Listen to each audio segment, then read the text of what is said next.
believes that he can get that out of Marty. 2 years ago, he was part of the penalty kill. Once Seth became that, Nate just lost that time. Well, now Teuvo Teravainen's gone. And Jesper Fast very might possibly also be gone. Well, I know that wasn't good English, very might possibly. Could possibly, yeah.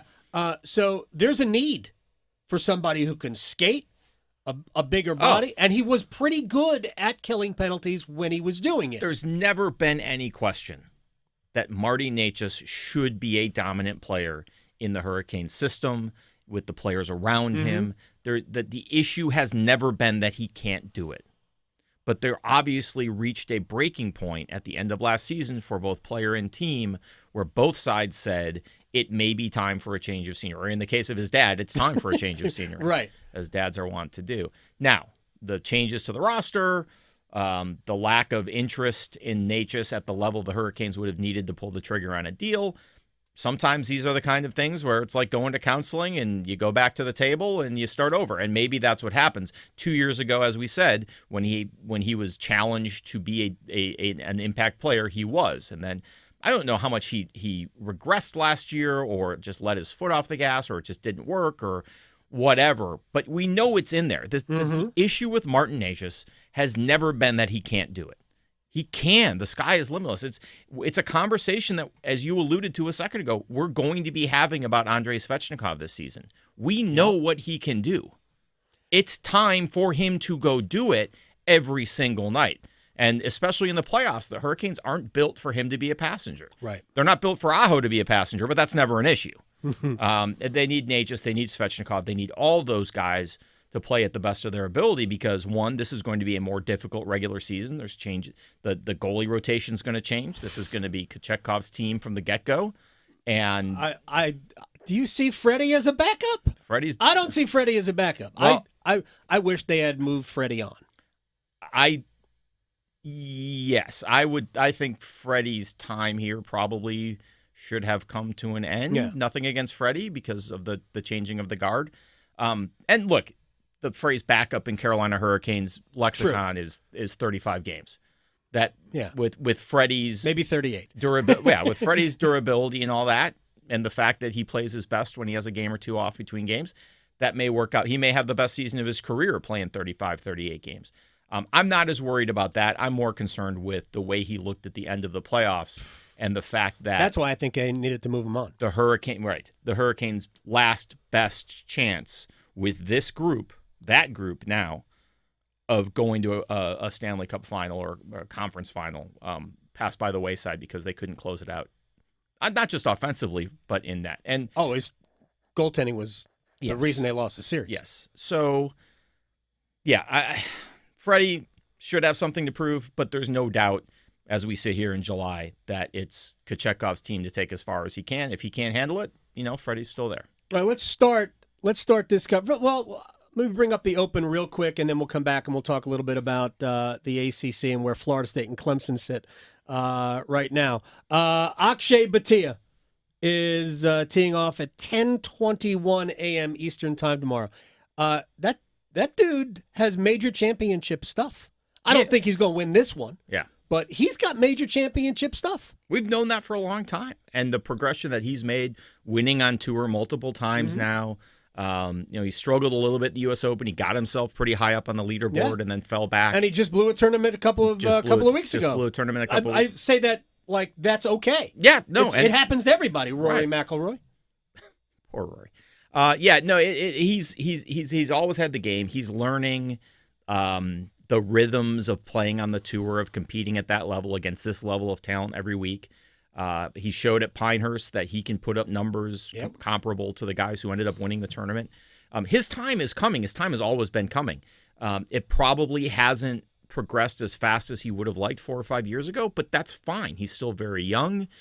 His choice to skip college and turn pro has entirely been validated at this point. There were a lot of questions about that at the time. So, his future remains very bright. I think the next step for him is going to be to truly contend at a major and get that feeling. The one thing we've seen with Akshay over the years, and this goes back to when he was a sponsor's exemption at the Wyndham and things like that, the amateur at Pinehurst, even going back to the amateur 4-ball at Pinehurst, where he was, considered one of the young hot shots and a couple of teenagers did end up winning it. He is sort of shown that he has this enormous amount of talent. He does need a little acclimation at each level. And then once he gets that and the parts of his game that need to be brought up, particularly in his short game, get there, then he takes the jump to the next level. So I think we will see him contend in a major soon before he wins one. But I think once you see him in the top 5, top 10, whether it's the British now or next year at Augusta or whatever, then you can then that's the green light. Then he will be able to take the next step and maybe try to win one. I think there's every reason that he can win a major, maybe even multiple majors. He's got the game. He's got the mentality. He's just learning. And the learning curve for him, despite his extraordinary talent, has moved at a pretty consistent pace. And you would expect that to continue. So, also, with so many of the top name guys playing poorly, I give him an outside shot to be on the President's Cup team, which that'll give him a different feel, and it just changes your rhythm when you play on some of these. And with so many of the top guys, I mean, Jordan Spieth is a mess. JT, he was 8 under par, and then he wasn't. Yeah. JT barely beat Phil at Pinehurst, and might not even. I can't remember who. Yeah, and the important thing for Akshay in that respect is that's kind of a club. Like, you got to get in that club. The guys who play for the U.S., the Ryder Cup and President's Trophy. President's Cup, whatever we're calling it this year. Those guys all know each other. They hang out together. Even if they hate each other, they have history together. And it takes a while to get into that group. Once you're in that group, then all of that becomes easier. Once you learn, again, the rhythms of playing in a match play team event like that. There's reasons why guys like Patrick Reed could succeed there and nowhere else. Yeah, well, he's not going to play in any more of those teams. No, but the point is there was a time where he was accepted in that group. Yes. Unwillingly as it may have been. And then moaned about not playing with Jordan Spieth anymore when Spieth and Thomas had been undefeated in back-to-back national teams. And just you're playing with Tiger, dude. It would be very smart of the people of those elite players, right? Who end up picking the teams because they all know the vice captains and the captains and all that. They did this past time. They certainly did. Would be wise to start bringing him along, and even if he only plays 2 days, I think having him there would be very smart. Luke DeCock, News and Observer columnist. We're going to come back. We'll talk a little bit about Clemson and Florida State. According to Brett McMurphy, all dressed up and nowhere to go. Next. Raleigh to Boone, Charlotte to Chapel Hill. Your Carolina is covered. Adam Gold on the North Carolina Sports Network. Trust ACT Construction Equipment and Avant Articulated Loaders for the right equipment to help get your work done. Avant makes the most multifunctional loaders in the world. Whether you're a landscaping pro or homeowner serious about property maintenance, you need an Avant loader. ACT Construction Equipment is your authorized Avant dealer for sales, service, part, and rentals. Visit one of our 7 locations or actce.com for more details about Avant Articulated Loaders. ACT Construction Equipment, always the right equipment for the job. Some call it overplanning. At Alternative Power, we call it foresight. Be prepared for the next power outage with a Generac home standby generator. After sensing a power outage, a Generac generator automatically restores your home's power, whether you're home or away. Generac, it's not just a generator, it's a power move. Act now for a free 10-year warranty on a Generac home standby generator. Terms and conditions apply. See more at alternativepower.com. Alternative Power, North Carolina's Generac experts. It's the first day of the first grade, and she found a new best friend. It's a laid-back Sunday afternoon you wish would never end. The homemade taste of Bluebell and good friends gathered round. The good old days are being made right now. The new Bluebell Cookies and Cream Cheesecake is cheesecake ice cream with chocolate cookie-crusted cheesecake pieces and chocolate cream-filled cookies. Again, cheesecake ice cream with chocolate cookie-crusted cheesecake pieces and chocolate cream-filled cookies. Buy 2. The good old days are being made right now. The good old days are being made right now.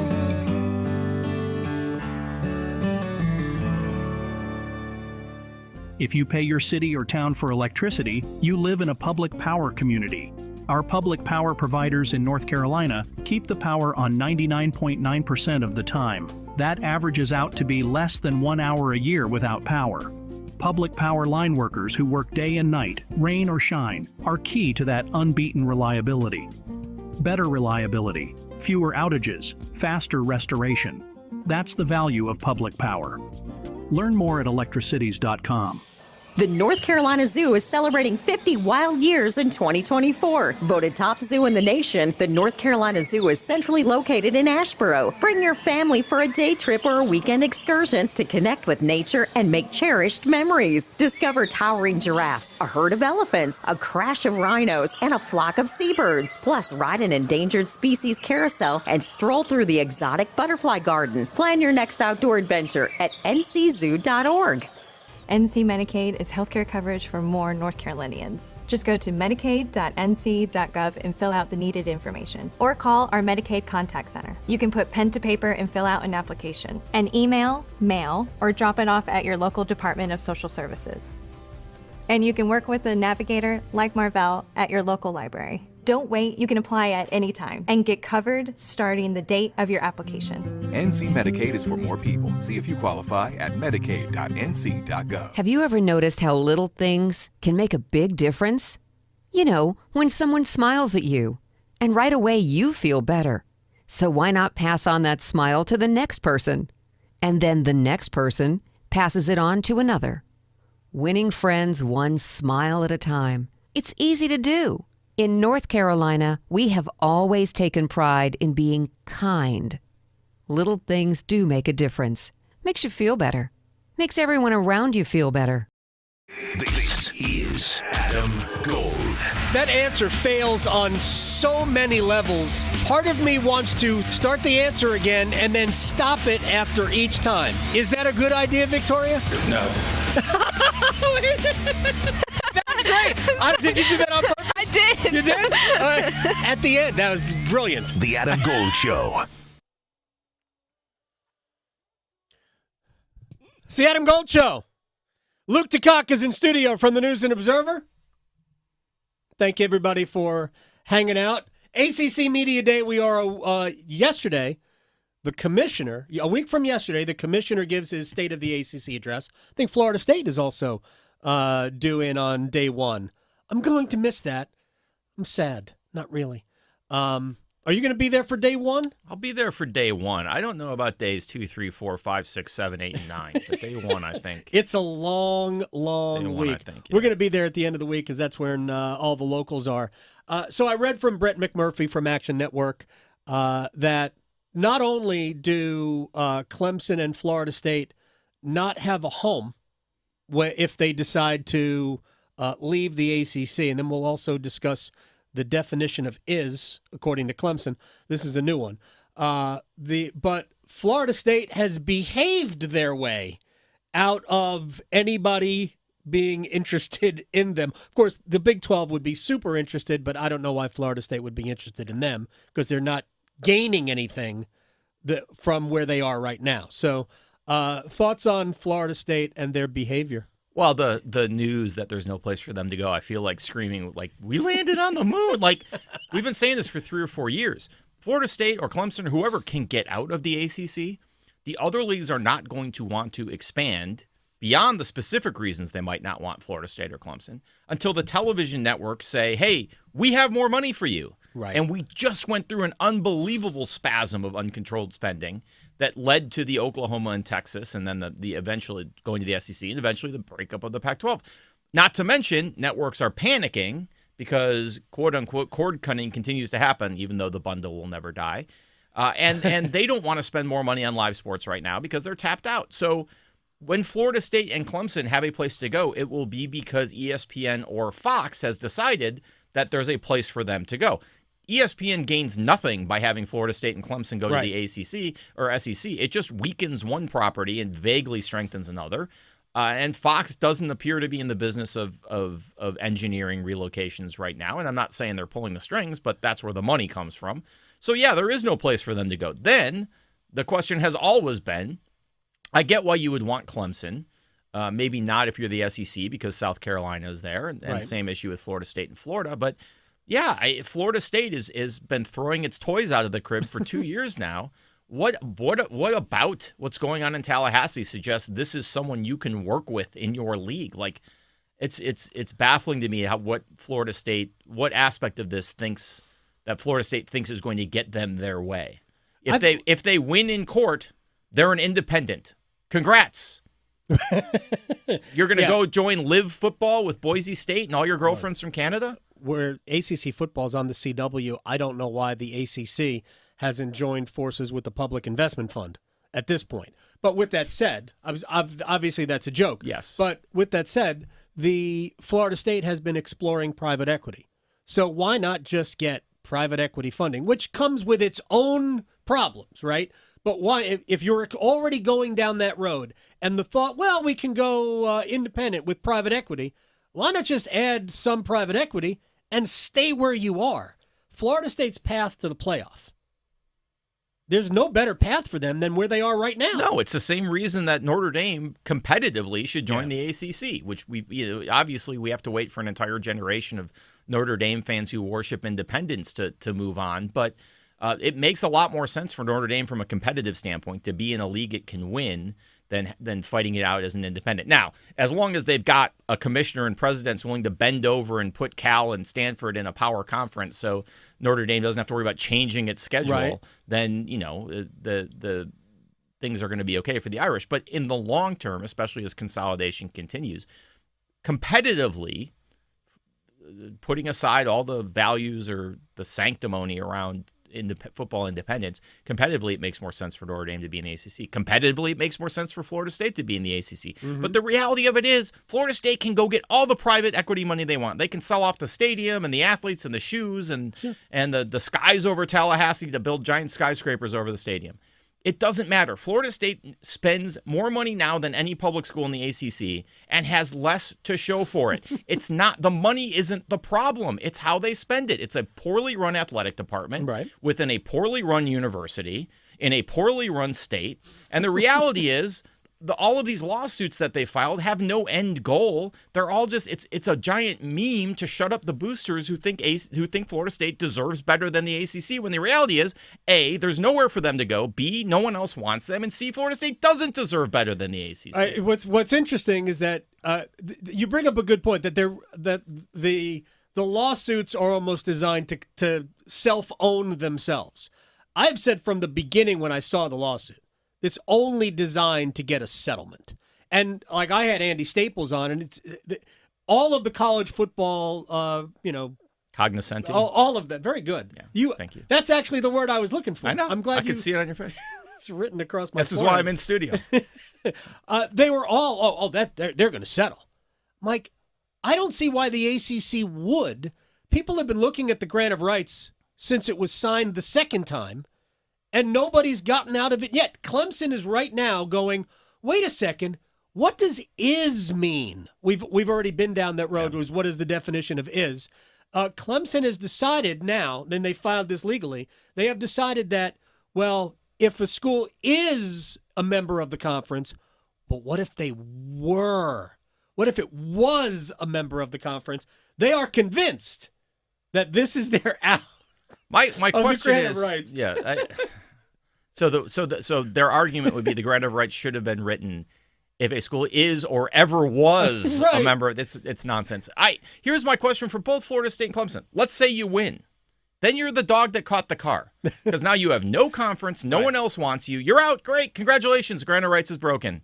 You're out of the ACC. Well, if the ACC dissolved, then we have to go, because it might lead to the which I would argue is the best possible thing that could happen for Duke, North Carolina, NC State, but that's a different conversation. That is a different conversation, which we're going to have another time. Give me an open pick. Do you have an open pick? I'm going to say Aaron Rye. Very nice. I have him. I think I'm going to use him in a top 10. Yes, you should. Yeah, he's playing incredible right now. I'm going nuts Rory. Rory's awesome. I mean, I think Rory. I liked Bryson in Pinehurst. I'm not as big a Bryson fan. I think Rory's if you're going to take like a top of the board pick, Rory's the one. He's due. He is. Yes. Oh my gosh. Luke DeCock at Luke DeCock on Twitter. Thank you very much, my friend. Appreciate you coming in. Good to be in. All right. When we come back, more about is. What is? Is different than was or were or has been? Has been might be more appropriate. Going beyond the box scores. Adam Gold on the North Carolina Sports Network. Golf's final major will be found on 99.9 The Fan. Listen all week long as we cover the Open Championship from Royal Troon. Find out if Brian Harmon can go back-to-back or if a new champion emerges. Depend on us for constant leaderboard updates and every big moment through the presentation of the Claret Jug. Coverage of the Open Championship on 99.9 The Fan is teed up by McConnell Golf with 16 top-ranked courses, the best private club value from the mountains to the coast. Hey, contact lens wearers, are you tired of wasting time and money every day putting contacts in, taking them out, cleaning, ordering new ones, glasses, prescription sunglasses? Dr. Lori Travers and Travers LASIK can change your life. About 5 minutes per eye. You could go back to work the very next day. 2 years, 0 interest financing is available, and $1,000 off is available. 919-510-6830. 919-510-6830. Make the call. You can go online, TraversLASIK.com. What are you doing? Eating caviar. Yuck. Get this. Supreme 7 scratch-offs from the North Carolina Education Lottery have the best odds to win $400 with a $4 million top prize. So I'm learning to enjoy rich people stuff. Okay, let me try. Gross. What's next? Ballroom dancing. I'll lead. New Supreme 7s, a shot at supreme riches. Must be 18 to play. Approximate overall odds of winning are 1 in 4.18. Problem gambling helpline 877-718-5543. Organize easy. Organize tough. Customize your work truck or van with upfit solutions from Van Products. Steel and aluminum shelving, toolboxes, data files, cabinets, drawers, conduit carriers, ladder racks, everything safe and secure. Everything built as unbreakable as you by Adrian Steel. Backed by the best warranty in the business. 3 years, 36,000 miles. Everything custom installed by Van Products so you know it's done right. From a single work rig to a fleet, choose custom installed upfit solutions from Van Products. Hey, it's Roger Moore, CEO of Loan Pronto. If you're like me, you're getting crushed by rising costs of everything these days. I get it. It's brutal, and credit card rates are ridiculous and going higher. That's why at Loan Pronto, we launched our Express Equity Line of Credit to bring you the relief you and your family need, using your home, your most valuable asset. We've helped thousands of people like you get fast relief with cash. The average homeowner who does this gets tens of thousands in just days and is able to save $850 per month in overall expenses. I'm talking life-changing money, your money that you have access to right now. Listen, if you're ready to get control of your finances and get off the hamster wheel, call Loan Pronto. You can get approved for Express Equity Line of Credit in just minutes, and we can get your cash in less than a week. Stop digging a deeper credit card hole today. Call Loan Pronto now. 919-381-1760. 919-381-1760. LoanPronto.com. 919-381-1760. Equal housing lender. NMLS 166-1781. Subject to lender approval. NMLS consumeraccess.org. Within 15 seconds of logging onto social media, the algorithm has your daughter in its crosshairs. Congress knows, but it refuses to act. Use your voice. Demand a plan. Join us at the Center for Countering Digital Hate. ProtectingKidsOnline.org. Hey everyone, it's Ted from Consumer Cellular, the guy in the orange sweater, and this is your wake-up call. If you're paying too much for wireless service, you don't have to keep having that nightmare. Consumer Cellular has the same fast, reliable coverage as the leading carriers for up to half the cost. So why keep spending more than you have to? Seriously, wake up and call 1-888-FREEDOM or visit consumercellular.com. Savings based on cost of Consumer Cellular single line 1, 5, and 10 gig data plans with unlimited talk and text compared to lowest cost single line postpaid unlimited talk, text, and data plans offered by T-Mobile and Verizon January 2023. This hour of buzzer-beating, nail-biting, edge-of-your-seat sports action on 99.9 The Fan is powered by Ritchie Law Firm Injury Lawyers. Visit GotBrian.com. That's GotBrian.com. WCMC HD1 Holly Springs. Take us with you on radio, web, app, Alexa, and YouTube. 99.9 The Fan, the Triangle Sports leader. I think, guys can look each other in the eye and say, look, Kevin Durant, if 100% healthy, is one of the top 15 best players that's ever played. LeBron James is either the best or the second best player that's ever played. Steph Curry's the greatest shooter that's ever played. I think the funniest thing about this new team is, and I love Anthony Edwards, and I love that he feels like he could be the number one option, but he doesn't play like it. Yeah, I think it's hard to compare teams from different ages because the game has changed so much. The game is much more global today. It's a fun conversation. Those 6 dudes are really good, though. I can tell you that much.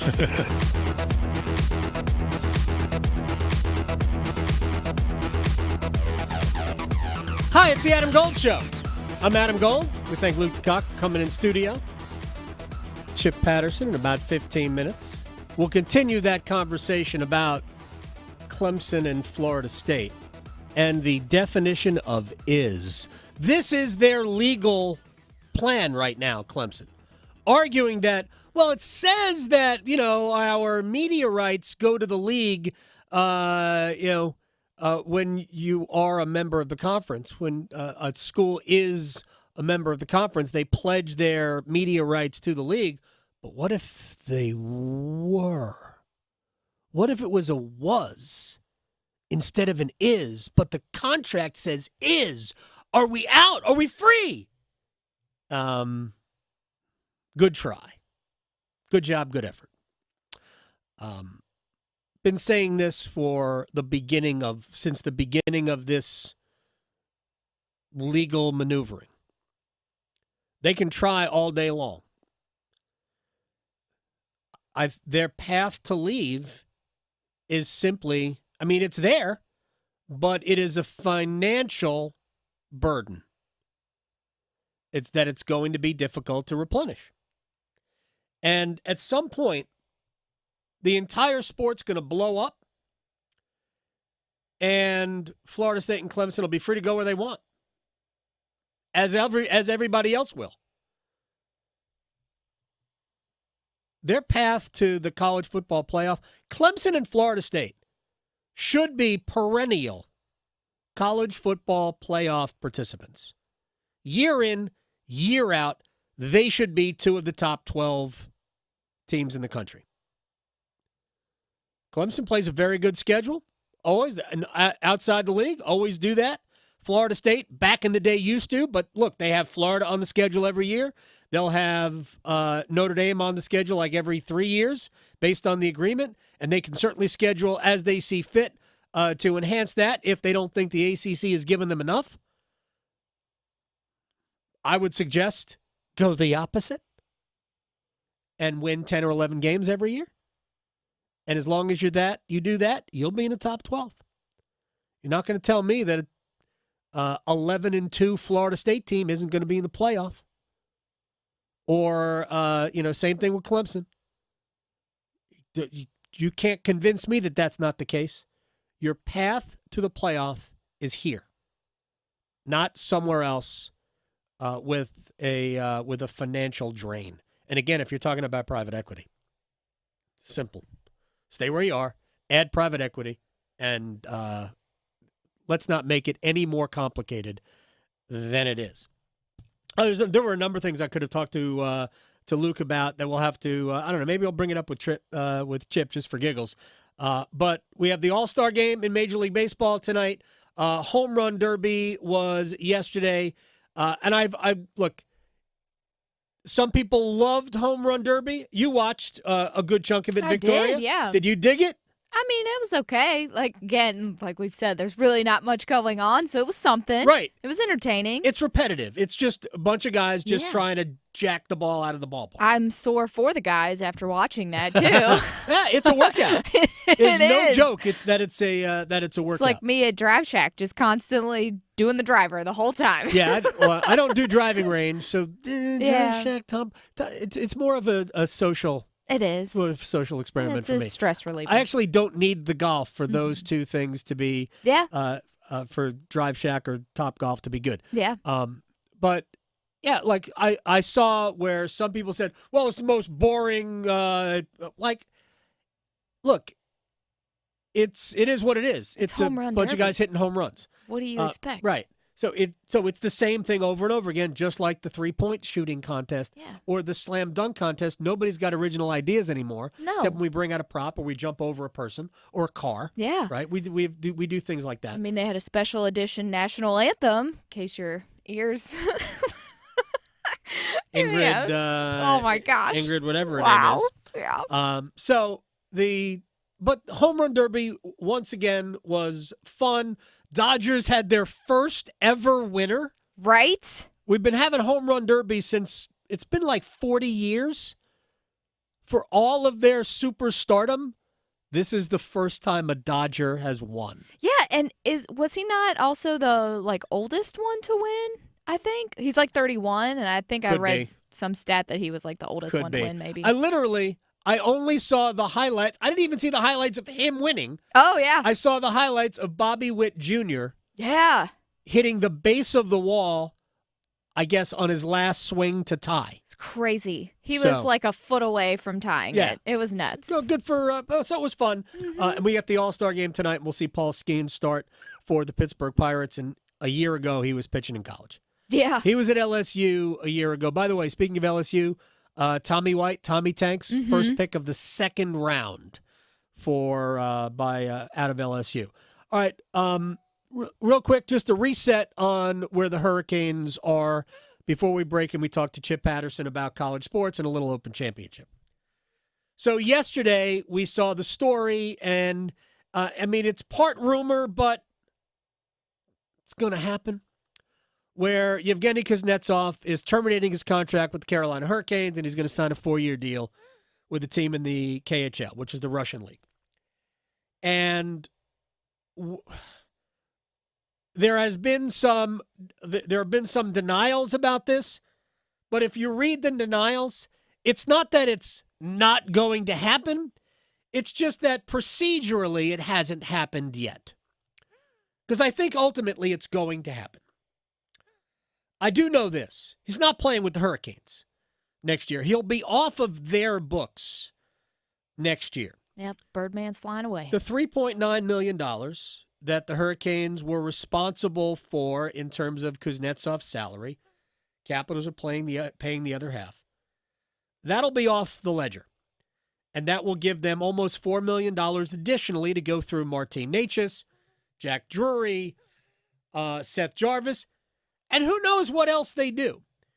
It does open the door because if you say Jarvis is going to get 8 and Drury's going to get 2, if you've got anywhere from $16 to $18 million to spend, which is basically what they would have, well then 8, 2, you might have $7 million to spend on another player if there is a contract that you would want to bring in with somebody who has that kind of term on it. With all of that said, ultimately, I think Carolina is simply going to redirect that money to the RFAs. They're 3 guys. I don't think they're going to make trades. Real quick about Kuznetsov. To me, sort of a luxury item. One that I was hoping that they would keep, because I do think that it's hard to find guys who are big moments players. And I think Kuznetsov falls into that category. He scored some big goals last year. Who's going to forget the penalty shot goal he scored, right? Yeah, exactly. But he scored big goals for them. He did. Last year. And those types of things are very, very difficult to replace. If we go back to years past when the Hurricanes have flamed out of the playoffs, they just couldn't get that goal. He was kind of providing that. What he wasn't providing was consistently 16 minutes a night of high-quality top 6 centering. That's what he wasn't providing. And if you're a team like Carolina that desperately needs somebody playing in your top 6 who isn't, 70% of the time a 0, well, then that's a luxury you can't afford. Because Carolina needs somebody in their top 6 who is going to play at a consistently strong level. Even if they're not good enough to be a 2C, So to me, that's Jack Drury. You know what you're going to get out of Drury every shift. Is it high end? No, not really. He's more, he has more of the profile of a 3-4, third or fourth center. It's not Jesperi Kotkaniemi either, even though he's likely going to get the first crack at it. But that you weren't going to get that out of Kuznetsov, and the last place you want him is on your fourth line. So ultimately, this is a move that Carolina had to get to. And they will. However this works out, however long it takes, he'll sign his contract in the KHL, and the Hurricanes will have all of that money to be able to spend as they see fit. And I think Martin Necas will be here. I think Necas will be given a ton more responsibility. He'll get penalty kill time back, and I won't be surprised if he gets a crack at playing center in the preseason. And see how it goes. If it goes well, it goes well. If it doesn't go well, it doesn't go well. But I think you'll see Necas get that opportunity. But it's also on Marty to put forth the extra effort to get better in the areas that he needs to get better at if he wants to play center here or if he wants more responsibility here. It's a two-way street. You don't just get given responsibility unless you play for the Lakers. Kidding. Kind of. Kidding. Sort of. You have to earn that, which is the same thing. And Nature's going to have to earn it, but I think he can. I think he will. I am bullish on a long-term future for Martin Necas with the Carolina Hurricanes. I really am. And Canes have 2 more years of control over Necas and his contract. All right, when we come back, the one and only Chip Patterson. That's right. We'll talk a little college football and a little Open Championship next. Serving it up hot and fresh every day. Adam Gold on the North Carolina Sports Network. Evan, Canty, and Michelle are unsportsmanlike. On a day after skiings. Did I do it right, Smalls? I'm trying to do it. No, I'm trying to do it right. You got to do it. It wasn't that bad. Thank you. It wasn't that bad. Skiings? Come on, Smalls. You didn't have to do it twice, though. Okay. You did it once. I let you get away with it. I said it was okay. You tried to do it twice. Moderation, Evan. Skiings? Mornings from 6 to 9 on 99.9 The Fan, the Triangle Sports Leader.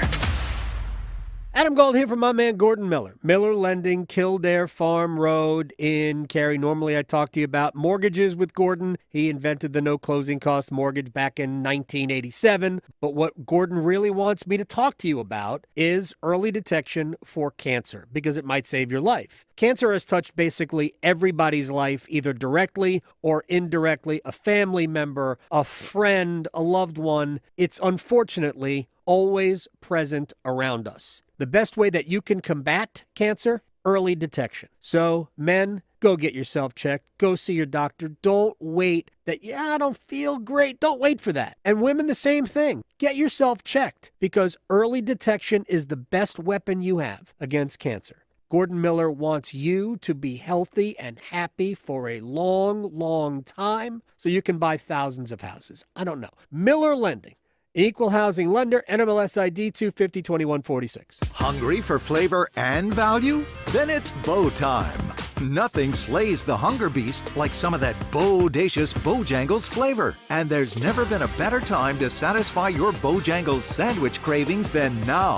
With Bojangles Summer Sandwich lineup, you can choose a flavorful Cajun fried chicken filet sandwich, or a tender Cajun grilled chicken filet sandwich, or a crispy Cajun filet club sandwich, or a tasty Bo's chicken sandwich. Make it a sandwich combo and add your choice of a side.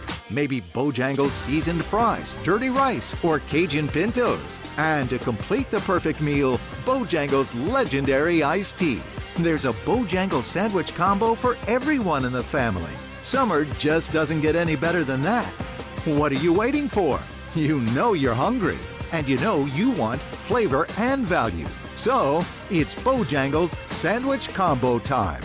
Hey, John, why so glum? I just got let go. The company's downsizing. This is the third time in the last 2 years. I'm done with this. Have you thought about My Computer Career? I've heard they can train you for a career in IT in just a few months, including cybersecurity and the basics of AI. And you don't need prior training or experience. Now that's a recession-resistant career. Wow, thanks. I'll check them out. Go to mycomputercareer.edu and take the free career evaluation. mycomputercareer.edu. Financial aid is available for qualified students, including the GI Bill. Are you struggling to get a good night's sleep? Look no further than Parkway Sleep. For 20 years, we have been your locally owned and operated sleep center. I'm Brandon Giggling, president of Parkway Sleep Health Centers. Did you know that people are waiting a staggering 6 to 8 months for a sleep study at other sleep labs? At Parkway, we understand the importance of your sleep needs. That's why we offer openings within weeks, not months, saving you time. Don't let sleepless nights take over your life. Visit us today at parkwaysleep.com. Parkway Sleep Health Centers. Sound sleep, sound health.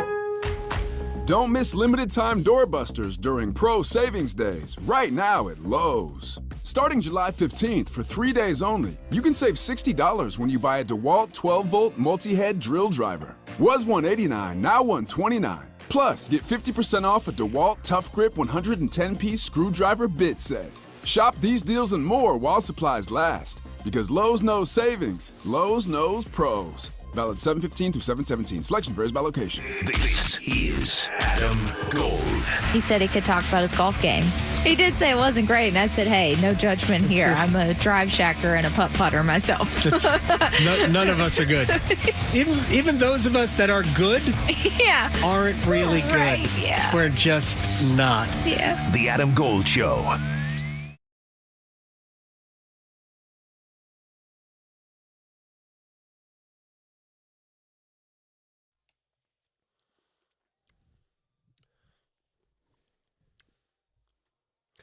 It's the Adam Gold Show. I'm Adam Gold. Victoria's here. I mentioned earlier, it's Tuesday. To some of us, feels like a Friday. But it also feels like a Wednesday. Why? Because Chip Patterson. CBSSports.com, Cover 3 podcast, my friend, is here. Before he departs in about a week, maybe less, for Big Ten Media Days, in Indianapolis, correct? Correct. We'll have a set on the field at Lucas Oil Stadium. Oh, nice. On CBS Sports Network, 1 p.m. to 2 p.m. to 3 p.m. on Tuesday, and then 1 p.m. to 3 p.m. Wednesday and Thursday.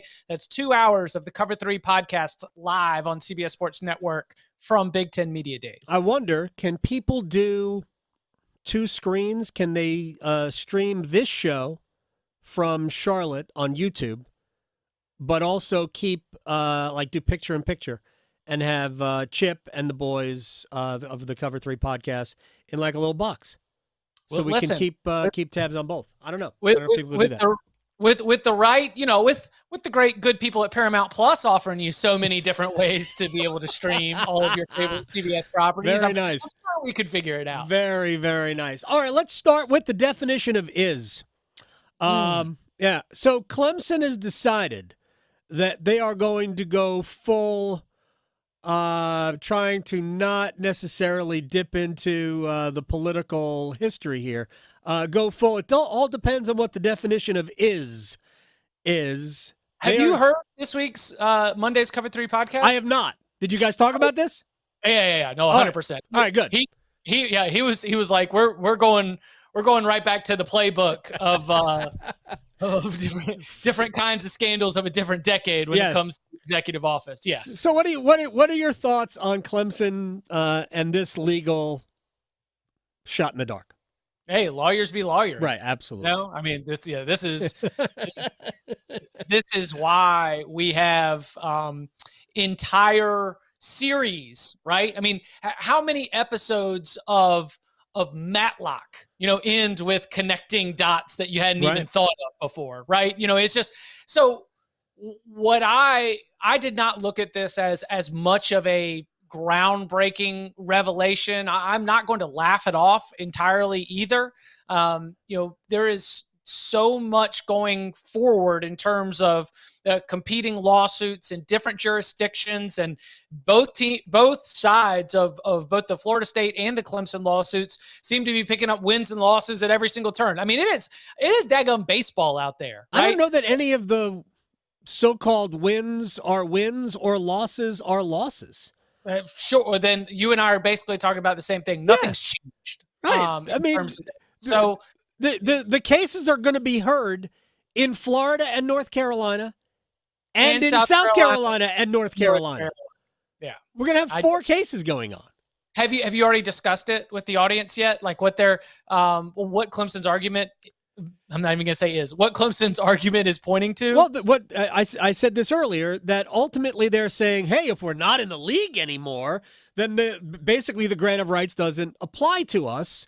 And I wonder why nobody has tried that before, since every school's attorneys have looked at it. So, look, I've said from the very beginning, this is all designed to get a settlement, but I don't know that that's going to happen. So I think there's a lot of wasting money going on. Well, it's college athletics. I totally understand. They're used to it. Yeah, we're used to it here. So there's some big, you can't fire me, I quit energy to the methods here. What you owe your rights, your media rights to the conference. It is granted if the school is a league member. So what if I'm not a league member? Exactly. Do I owe it to you? Like, I tend to think that the lawyers be lawyering. Yeah. Is my big read here. I think there are other movements within the marketplace as they speak that have gotten my attention a little bit more, but certainly we proceed on with this ongoing litigation between the Atlantic Coast Conference and its 2 disgruntled members. Florida State, by the way, has called. It was a member of the board of trustees membership meeting. It's like a couple of days after ACC football media days. Who knows what comes out of that? Oh, I know. What comes out of it? Oh, yeah. All right. So at least I know what's on the agenda. Who knows what comes out of it. Right. You could add an agenda item an hour before. I don't know exactly what their laws are, but the 2 things that are on there, number 1 are fiscal related, like a revenue budget proposal approval situation. Number 2 is continued pursuit of AAU status and, the efforts that are required there.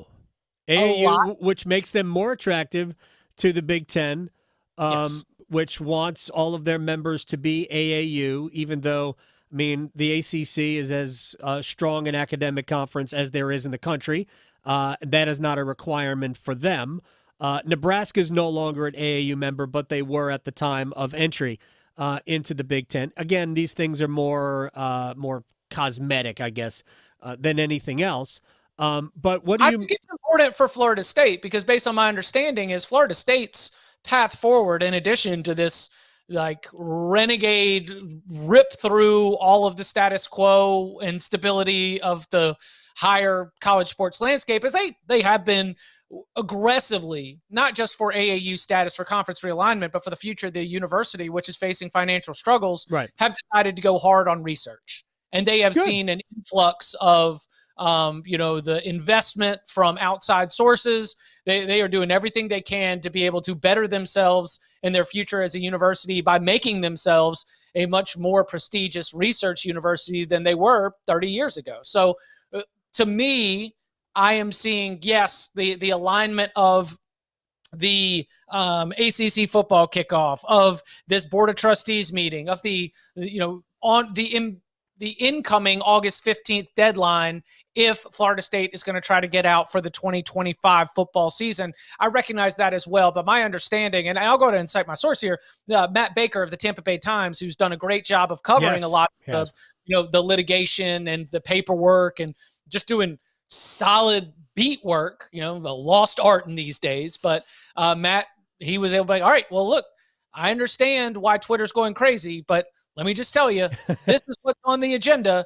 These are the reasons why it makes sense for this to happen, because just like media days comes after all of the coaches have been out on vacation spending time with their families, university business also goes on pause And then right here at the end of July, early August, starts to pick up again. So there's, I don't think this is going to be the meeting that leads to the announcement. So I'm not making too much of it. Chip Patterson is joining us here. What do you make of Brett McMurphy from the Action Network basically saying that his intel says that there's no interest in the SEC and the Big Ten for various reasons? One, they just went through this massive amount of expansion. There's no money to add more mouths to feed, that there's no motivation other than to keep them from somebody else. But if both sides aren't interested, there's nowhere really to go. And in the case of one unnamed Big Ten administrator, basically saying, who wants any part of Florida State and their petulance? What do you make of that story? It falls in line with the way that I have guessed, and I'm going to be very, very particular with my words. Sure. It is the way that I've guessed that this is playing out, where there are probably media-driven forces that acknowledge the addition of Florida State would be a massive boost to the Big Ten. And what Florida State would bring, because Florida State does have a draw that is not just in Florida. Florida State is not a Notre Dame level national brand, but Florida State is a national brand. And to add that to your portfolio and to be able to constantly assemble matchups with, it's the helmets, right? We throw two helmets on an advertisement on the screen. How many people sitting on their couch say, man, I want to watch that game? Adding Florida State to that portfolio from a media-driven perspective, I think that's attractive. And again, this is what I guess. Right. And I guess that the university presidents that have to approve such actions aren't in yet. Right. And I have thought, even going back to some of the information that was coming out of the Big 12 and the idea that the Big 12 was having conversations. Like I wonder if there are conflicts where the roadblock for action are the actual voices and the individuals who are required to make any kind of action happen. And if you're not going to have the vote, I mean, it's the same thing as a lot of conference decisions. If you're not going to have the votes, you don't take the vote. Right. If you know you don't have the votes, we're not even moving forward. It's not going to even be a question. And so I think that while there are probably market forces that would like to see Florida State maybe in another conference with different matchups on a week-to-week basis, I think that there are others that need to be persuaded. And my guess is that those are university presidents and administrators and ones that probably are tied to some of the reporting that we're getting from Brett at the Action Network. Chip Patterson is joining us here on the Adam Gold Show. The other thing is, if Florida State could add private equity funding to bridge their own gap, sure, wouldn't the ACC be the best place for them anyway? It might be too late for that. It might just be that train might have left the station. Hurt feelings and all. You can't trash somebody in front of their face, in front of their friends and family, and then call them up 2 weeks later and be like, "Hey, man, can I join your group for that 8:42 time?" But why? I understand that, but why not? If there is a mutually beneficial reason for both sides to simply let bygones be bygones and move on. I'm not sure there is. You don't think there's a mutually beneficial, because to me, the ACC also needs Florida State. Do you think do you think Florida State needs the ACC more than the ACC needs Florida State? I've already advanced myself to thinking that they've made too much noise. You just can't go back. And I don't know. I'd have to think about that. Florida State is not part of the ACC's history. Right. Florida State just showed up. There are no deep emotional ties. Florida State, from the history of the ACC, Florida State just showed up. and they ran the league. Sure. They were the villains of the league. Absolutely.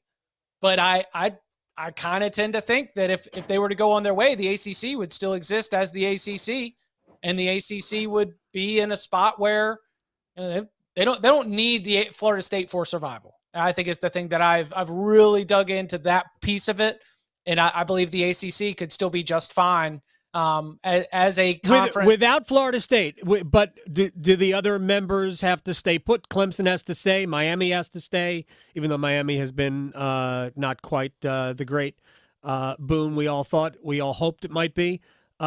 If Clemson stays and Florida State goes, everything's okay. Yeah, I think so. All right. I don't. It's still like look at the Big 12, look at the ACC. How about this? Let's do a thought experiment. Florida State has nowhere to go, but they've already just caused so many problems that it would be an embarrassment to show back up for Thanksgiving dinner. You just got to spend a couple years skipping family events. Right. So you know what they do? They go independent. And you know who's investing in college football right now?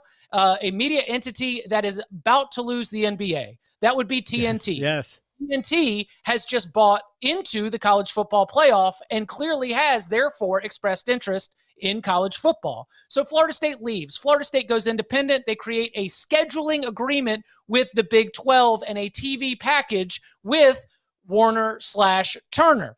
And we get to start calling them first for Florida State because their season opener against Southern Miss is on True TV.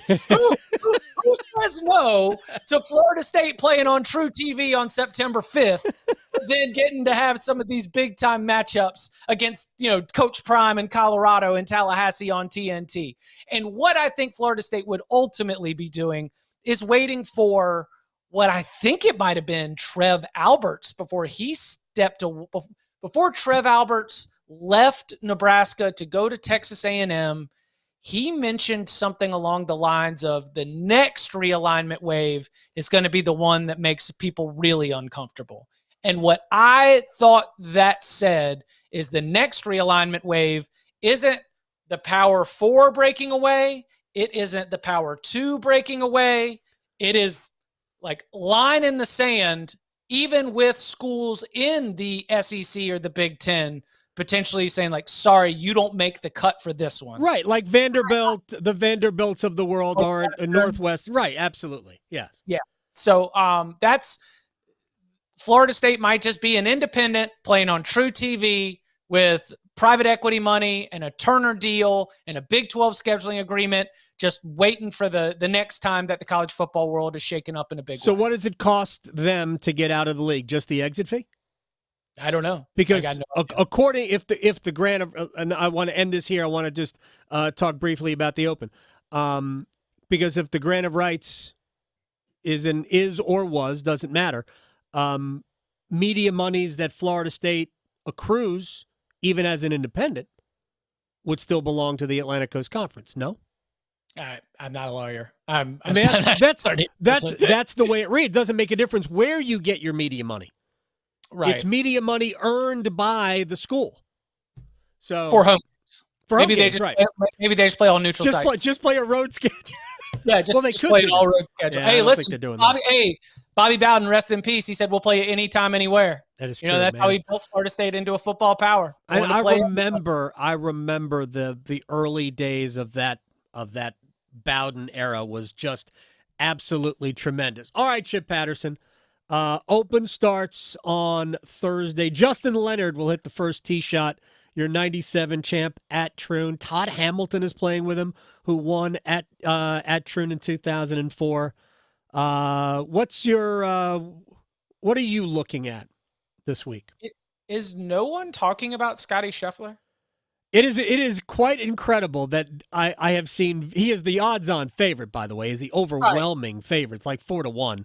I think he's plus 400 to win. I don't love him here. I don't know why. I just don't. He doesn't. The greens are so small. I think it negates putting.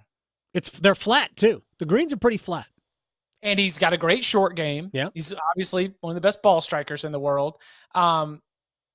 Here's where the romantic part of me would. So we saw at the PGA It was Xander who's come up just short, has his breakthrough. Right. U.S. Open, Bryson was there at the Masters and there at the PGA, and he has his breakthrough. It could set up for your boy. It could set up for your boy. But it is. It's Rory. Ludwig is my will crumble on Sunday pick. Oh man, he was good. Great at the Scottish until he wasn't. And it's such a problem on Sunday. He's had that so many times. He is an example of all the old cliches and why they are cliches. Sometimes you have to learn how to win. And all of the perfect golf swings and golf shots in the world can't quite get you over the finish line. And I think he's still in that. If this were played in a vacuum and everybody just got to go out on an empty course with no one else around, I would be taking Ludwig to win. But that is not the way the Open Championship or our major championships are decided. I'm kind of bouncing around at that. I'll do like a Scotty or Rory. I wanted to get a Hideki, but he missed the cut at the Scottish, so I've got to really reconsider it. I'll be looking for ball striking certainly, but not necessarily discounting somebody who might have issues with the putter. Tommy Fleetwood. It would be great. Tommy Fleetwood. He will be, I think he'll be right there. And I kind of like Patrick Cantlay, even though I don't really like Patrick Cantlay. I kind of like him this week. I don't know why. I'm just feeling a little Patrick Cantlay. I think it's interesting that Tiger Woods is playing with the dynamic duo. He's playing with Xander Schauffele and Patrick Cantlay. I cannot believe that. Did you see Rory throw the shot across the bow? Because I'd always known from watching on TV what the pace of play situation was with Patrick Cantlay. He's slow. He's very slow. It's painful. It was not until I was walking with him that it really started to set in. This is preposterous behavior. I would become furious. And before the Scottish Open, Rory was like, yeah, well, I had the first putt and I marked it. Yes. And then Patrick went. And of course, he was taking his time as he does. And I had more time to think about it. Yeah. I was like, oh, so Patrick Cantlay cost Rory McIlroy the U.S. Open with his slow play. Got it. Okay. Yeah. Well, he's already called him a phallus in an interview earlier this year. Man, it's they're not boys. Yeah. So I don't want to be holding a Patrick Cantlay ticket and having to watch it on Sunday with knowing that I would be profiting off the pain of so many, both on the course and elsewhere. That is very real. Chip Patterson, my friend, I hope to talk to you next week. If not, I'll talk to you the week after, but I appreciate your time. Yep. Sounds good. Y'all be well. That is true. By the way, also, McIlroy and he apparently changed his phone number. This is a little great anecdote. So both Rory and Tiger had press conferences today. Tiger's press conference, they asked him because Tiger's got the difference, and we talked about this with James Patterson yesterday. Tiger, when he was in his heyday, in his competitive prime, meaning essentially everything up to 2015, Tiger really didn't have on-tour strong friendships. He was friends with people, but it was kind of surface-level friendship. There might have been some deeper friendships, but you never saw that at all, in public. And I think it's part of what made him such an incredibly ruthless competitor, because he did not see you, the person.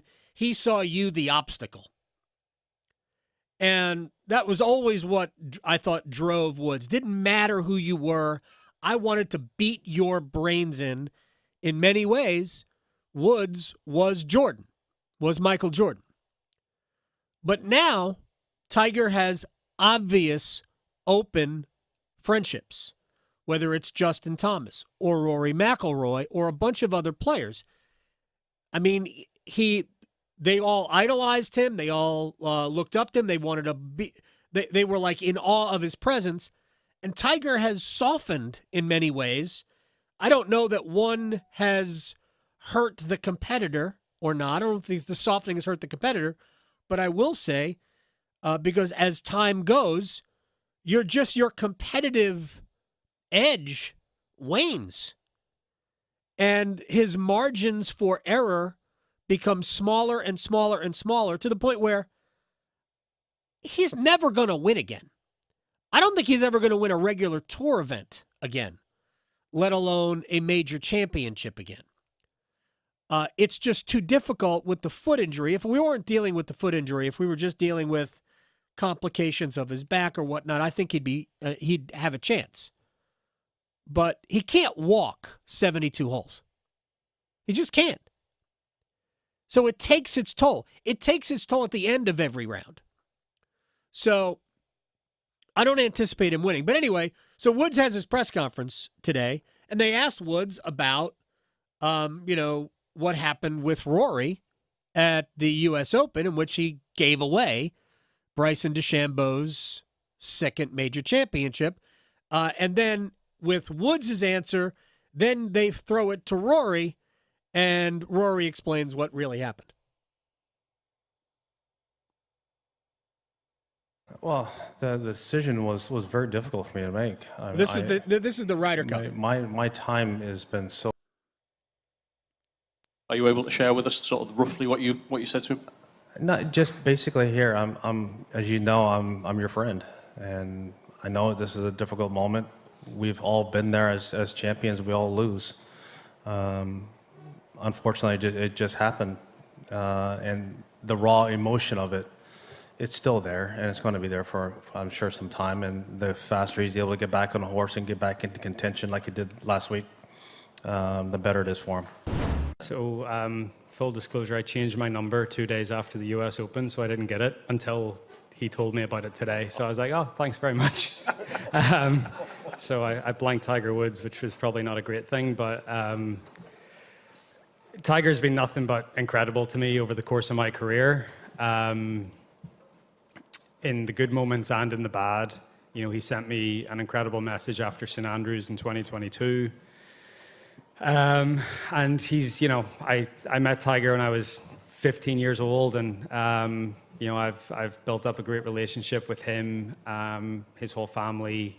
He really enjoys spending time with my mom and dad as well. So, it means a lot. So there's like, I changed my number. So I guess what we're saying there is that Tiger waited a couple of days. Maybe he gave Rory some time. But look, Rory's got a lot of scar tissue. Whether it's this U.S. Open, whether it's the Open Championship of 2 years ago, which I contend was, well, this one was hard because he spit it back. Though the Open Championship at St. Andrews 2 years ago was more of the slow train wreck. Like you saw it happening, just in slow motion. You saw all day long that he wasn't quite as sharp as he needed to be. And you kept waiting for it to kind of kick on, and it never did. This one was just, the U.S. Open was like, I have a 2-shot lead, and then off the cliff. It went from 8 under to 4 under, and that was that. I think he's going to get it done, though. Maybe it's just wishful thinking for me. We're going to stretch, and we're going to place bets. I already told you yesterday, Rory's winning. I got Open Championship bets coming up next. Raleigh to Boone, Charlotte to Chapel Hill. Your Carolina is covered. Adam Gold on the North Carolina Sports Network.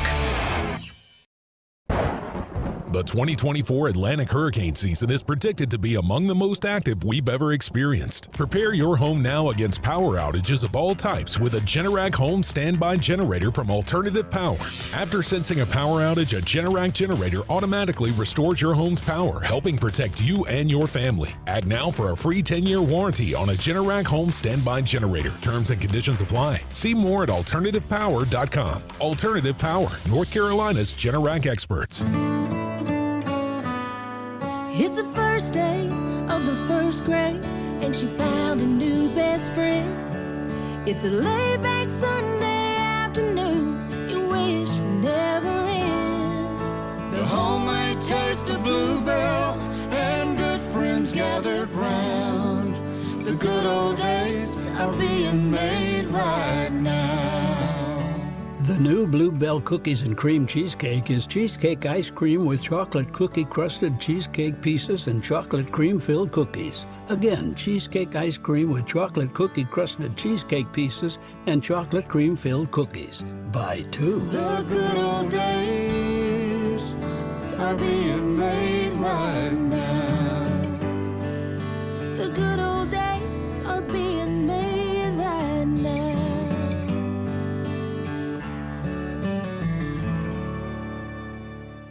If you pay your city or town for electricity, you live in a public power community.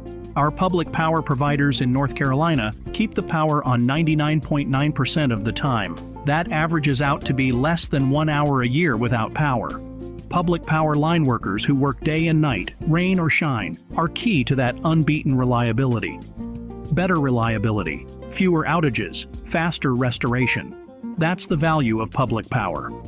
Learn more at electricities.com. Trust ACT Construction Equipment and Avant Articulated Loaders for the right equipment to help get your work done. Avant makes the most multifunctional loaders in the world. Whether you're a landscaping pro or homeowner serious about property maintenance, you need an Avant loader. ACT Construction Equipment is your authorized Avant dealer for sales, service, part, and rentals. Visit one of our 7 locations or actce.com for more details about Avant Articulated Loaders. ACT Construction Equipment. Always the right equipment for the job. Your North Carolina Zoo is open year-round, and a family membership is a wonderful way to enjoy a wild outdoor experience. Members can bring guests at a discount and enjoy seeing animals from North America, Africa, plus a global desert. Your North Carolina Zoo membership is recognized by over 150 zoos and aquariums nationwide, offering free or reduced admission. Make your next visit to the North Carolina Zoo as a member rather than a visitor. Learn more about family memberships at nczoo.org. NC Medicaid is for people just like me. Adults who don't have children. People who serve. People who do the heavy lifting. Child care teachers. Full healthcare coverage at low or no cost. Doctor's visits, emergency rooms, and prescriptions. So if you applied before and didn't get it, apply again. NC Medicaid covers more people than ever before. NC Medicaid is for more people. See if you qualify at medicaid.nc.gov. Have you ever noticed how little things can make a big difference? A simple thank you, a friendly smile when you pass a stranger, looking people in the eye and greeting them with, "Hi, how are you today?" And really meaning it. It takes so little time, but it works wonders. In North Carolina, we have always taken pride in being kind to everybody. Little things do make a difference. Makes you feel better. Makes everyone around you feel better. This is Adam Gold. He takes the hat. It was like somebody who works there, was wearing a baseball cap. Takes it off the kid's head and puts it on the hostess station. Just takes the hat off this guy and puts it down. Excuse you? Like that's exactly what I went. I'm like, excuse me? Right. Well, what are you doing? The Adam Gold Show.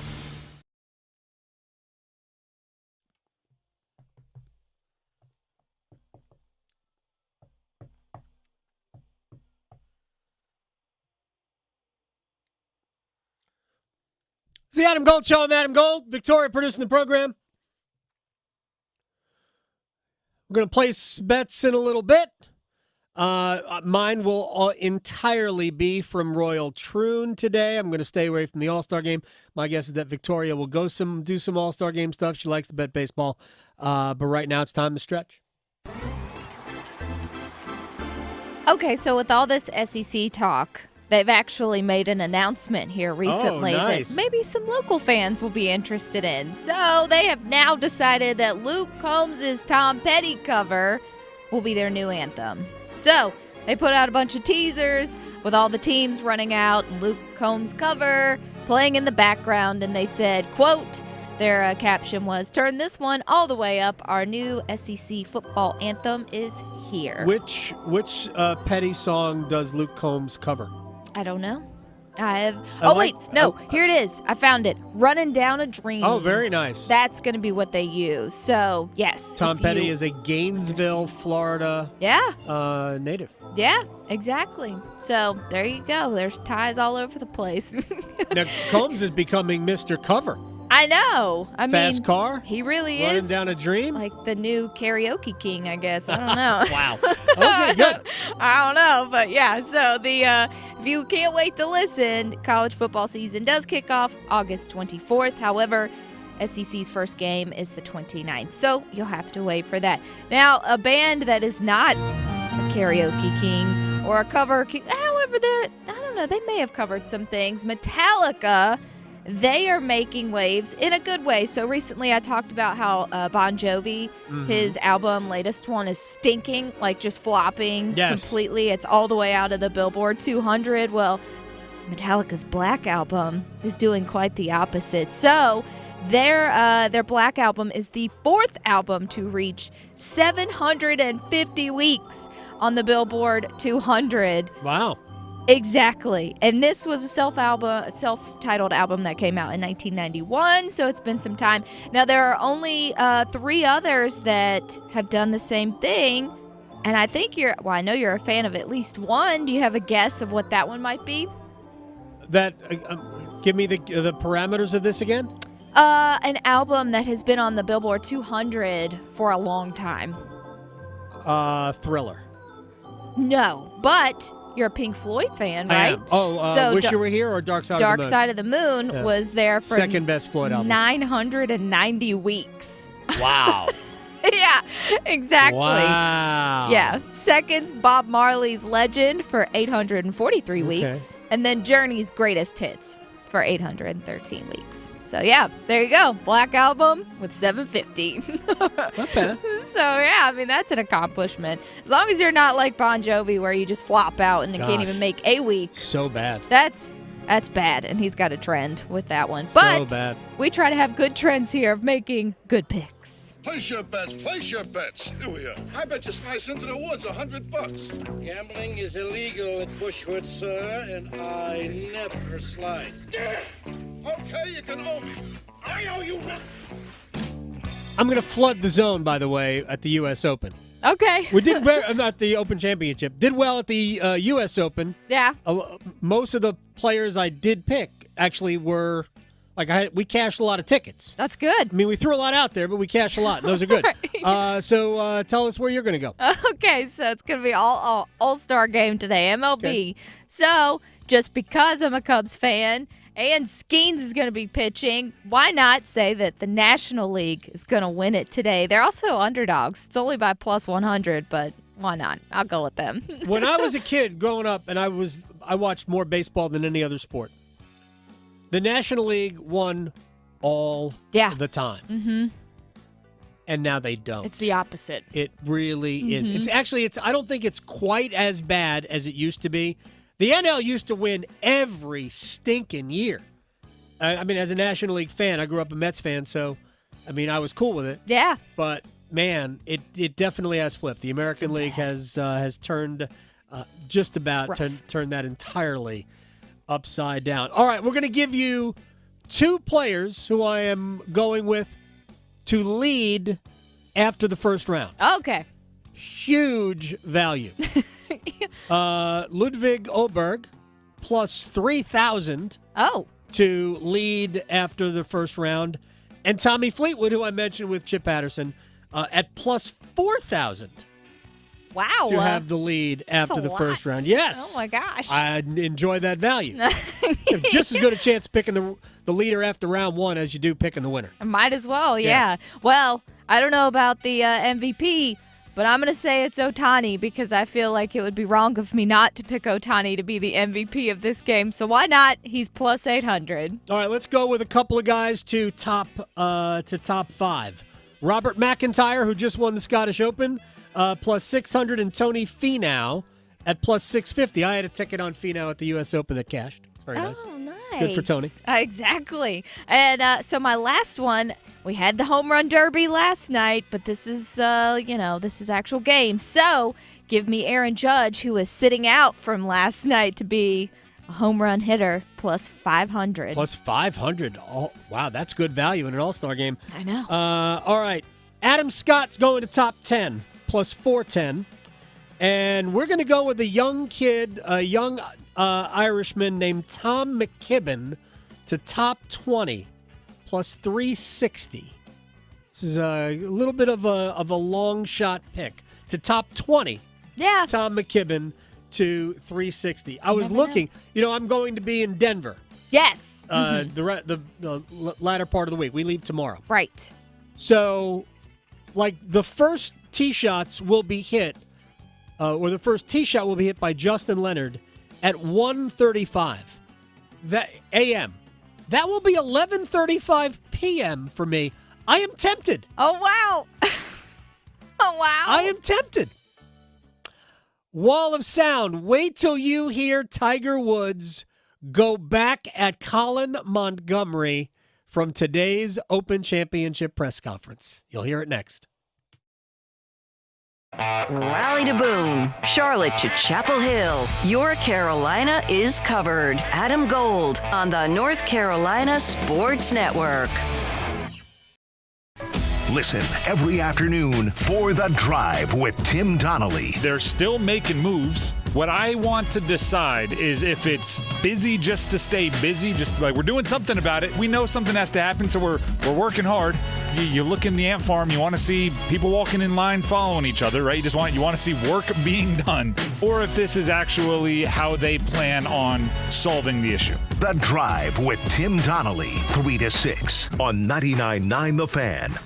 Hey, John, why so glum? I just got let go. The company's downsizing. This is the third time in the last 2 years. I'm done with this. Have you thought about My Computer Career? I've heard they can train you for a career in IT in just a few months, including cybersecurity and the basics of AI. And you don't need prior training or experience. Now that's a recession-resistant career. Wow, thanks. I'll check them out. Go to mycomputercareer.edu and take the free career evaluation. mycomputercareer.edu. Financial aid is available for qualified students, including the GI Bill. What are you doing? Eating caviar. Yuck. Get this. Supreme 7 scratch-offs from the North Carolina Education Lottery have the best odds to win $400 with a $4 million top prize. So I'm learning to enjoy rich people stuff. Okay, let me try. Gross. What's next? Ballroom dancing. I'll lead. New Supreme 7s. A shot at supreme riches. Must be 18 to play. Approximate overall odds of winning are 1 in 4.18. Problem gambling helpline 877-718-5543. Imagine waking up this time next week and being 100% debt-free from credit cards, car loan, and personal loans. Hey, it's Dennis Cox. Loan Pronto's Equity Express line of credit can make it happen. Homeowners are turning their home equity into cash almost instantly. With Loan Pronto's AI-based system, you can get approval in about 10 minutes with almost no documentation, no appraisal, and no hassle. You can get hundreds of thousands of dollars out of your home. Use that money to pay off all your other loans. The average homeowner saves over $850 a month doing this. Listen, your home value is way up. You can use that to wipe out all those credit cards. Get some money for a home improvement. Literally hundreds of thousands are at your fingertips, and approval is just minutes away.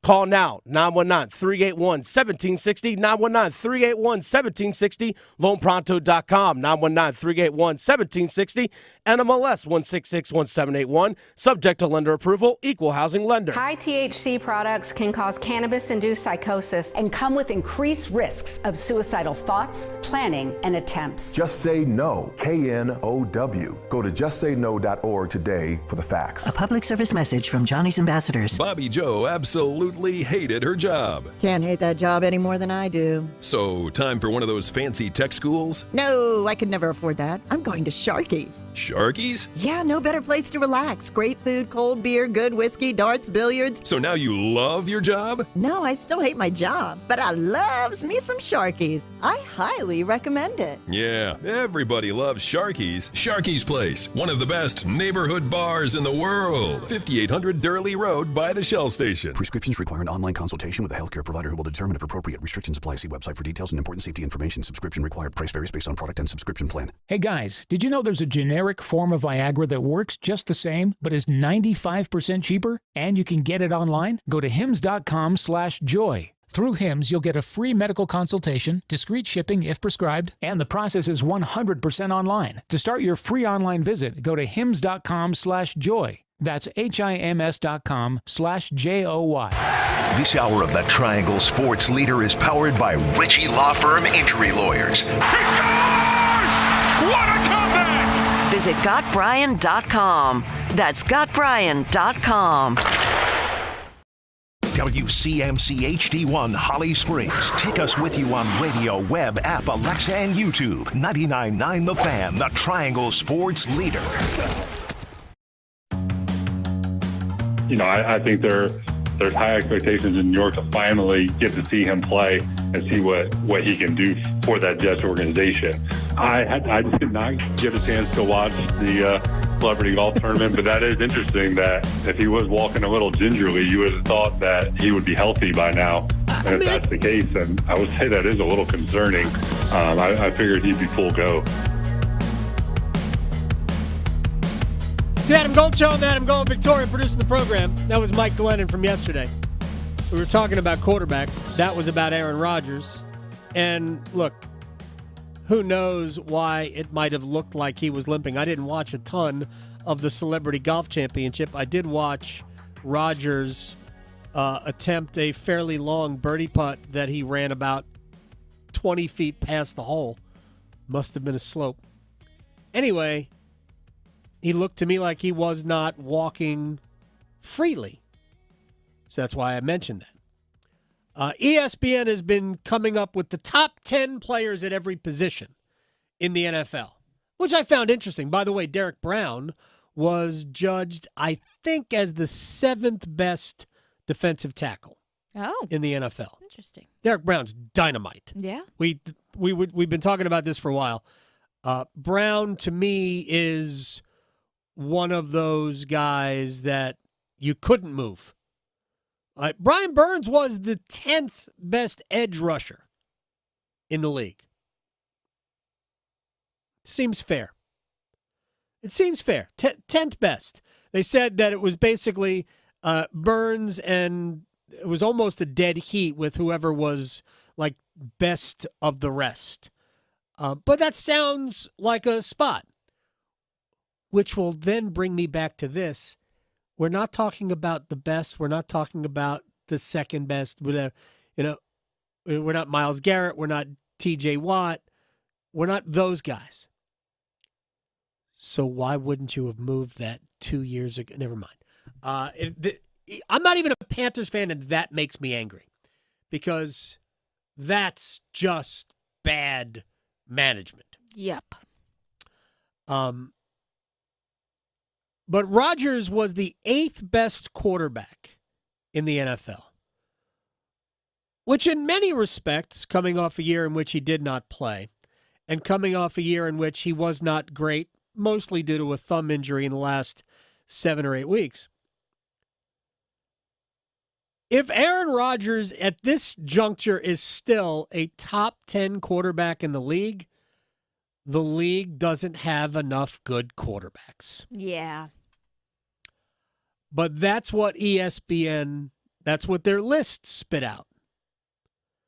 That Aaron Rodgers was, I think it was judged to be the 8th best quarterback. And he didn't even play but like 4 seconds last season. 4 snaps. Yeah. On the 4th snap, his Achilles exploded. It's ridiculous. Again, I think more of an indictment on the league than anything else. There wasn't anything else that really jumped out to me. Who was the best running back in the NFL? Victoria? Ooh. Correct. Yeah. Correct. Love him. Yeah. Miss him. Miss you, buddy. Yes. Christian McCaffrey, the best running back in the league. He'll always be forever deuce to me. Yeah, even though he's not there. I understand. I think number 2 is Nick Chubb, coming off an injury also. Yeah. The running back of the Cleveland Browns. So yeah, another number 2, DJ Moore. There you go. On the Cubs. Or not Cubs, Bears. He's in Chicago. Yeah, still I don't baseball. think, I didn't see wide receiver list, but I can't imagine DJ Moore. I mean, he might be I don't think he's a top 10 wide receiver. If he's on the list, I would dispute that. But either way, he's certainly a very good player. Man, never mind. Yeah. I'm not going there. All right, let's do a wall of sound. The wall of sound is a function of this studio. There's no doubt about it. All right, we'll do a little college football stuff first. And then we'll move on to some Open Championship, really because we have to hear Tiger Woods clap back on Colin Montgomery.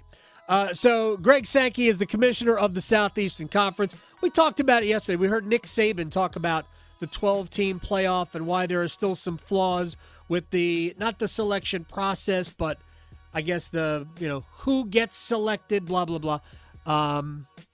Greg Sankey on already talk about moving further. Because there's been a lot of change in leadership positions in college sports, and that's true among athletics directors, presidents and chancellors, and commissioners. And as you walk through change to the college football, or the BCS to the college football playoff, really had the same people for years and years, decades, leading that effort, and so there's an attachment. And not right or wrong, just you ask the why. The why is people come in with different ideas, different questions. I think what we've done wisely is say, let's go to 12 before we go to 14. That was introduced in conversation. So we'll be at 12 at the end of this season, and certainly next season, and that gives us some time to make decisions. Yeah. When we can get more money, we'll go to 14. When we can get more money on top of that, we'll go to 16. And when we can get even more money on top of that, we'll go to 24. And if we can get more money, we'll go to 32. You don't think they're going to stop, do you? There's almost no limit if you can get enough money for it. So stay tuned. Freddie Coleman from ESPN Radio. He points out that Alabama is going to be in a totally new era. No Nick Saban. Kalen DeBoer, who was the head coach at Washington last year, and not that long ago was coaching, I believe, in high school, is the new head man at Alabama because Nick Saban is not there, and Coleman is looking for, Alabama to prove that it wasn't all about one guy. When you talk about championship coaches, championship pedigree, championship teams, all those roads led either to Alabama or to and through Alabama. So now if you're Alabama, not saying that the pressure is off, the pressure is always going to be there. If anything, it may be more immense now because there are plenty of guys that want to show, hey, it wasn't just about Nick Saban. He needed some players and we needed him. But we still got some dudes here that we're not going to lessen our expectations just because he's no longer here. All right, so Nick Saban it's arguable, but I really don't think it is the greatest. He's the GOAT of college football coaches. But Alabama has won national championships with two other head coaches, Bear Bryant and Gene Stallings. And they have been pretty good, albeit not consistently great, with other coaches in the past, but they certainly have a pedigree. They can win with anybody because of the culture of the program. Saban was a different animal.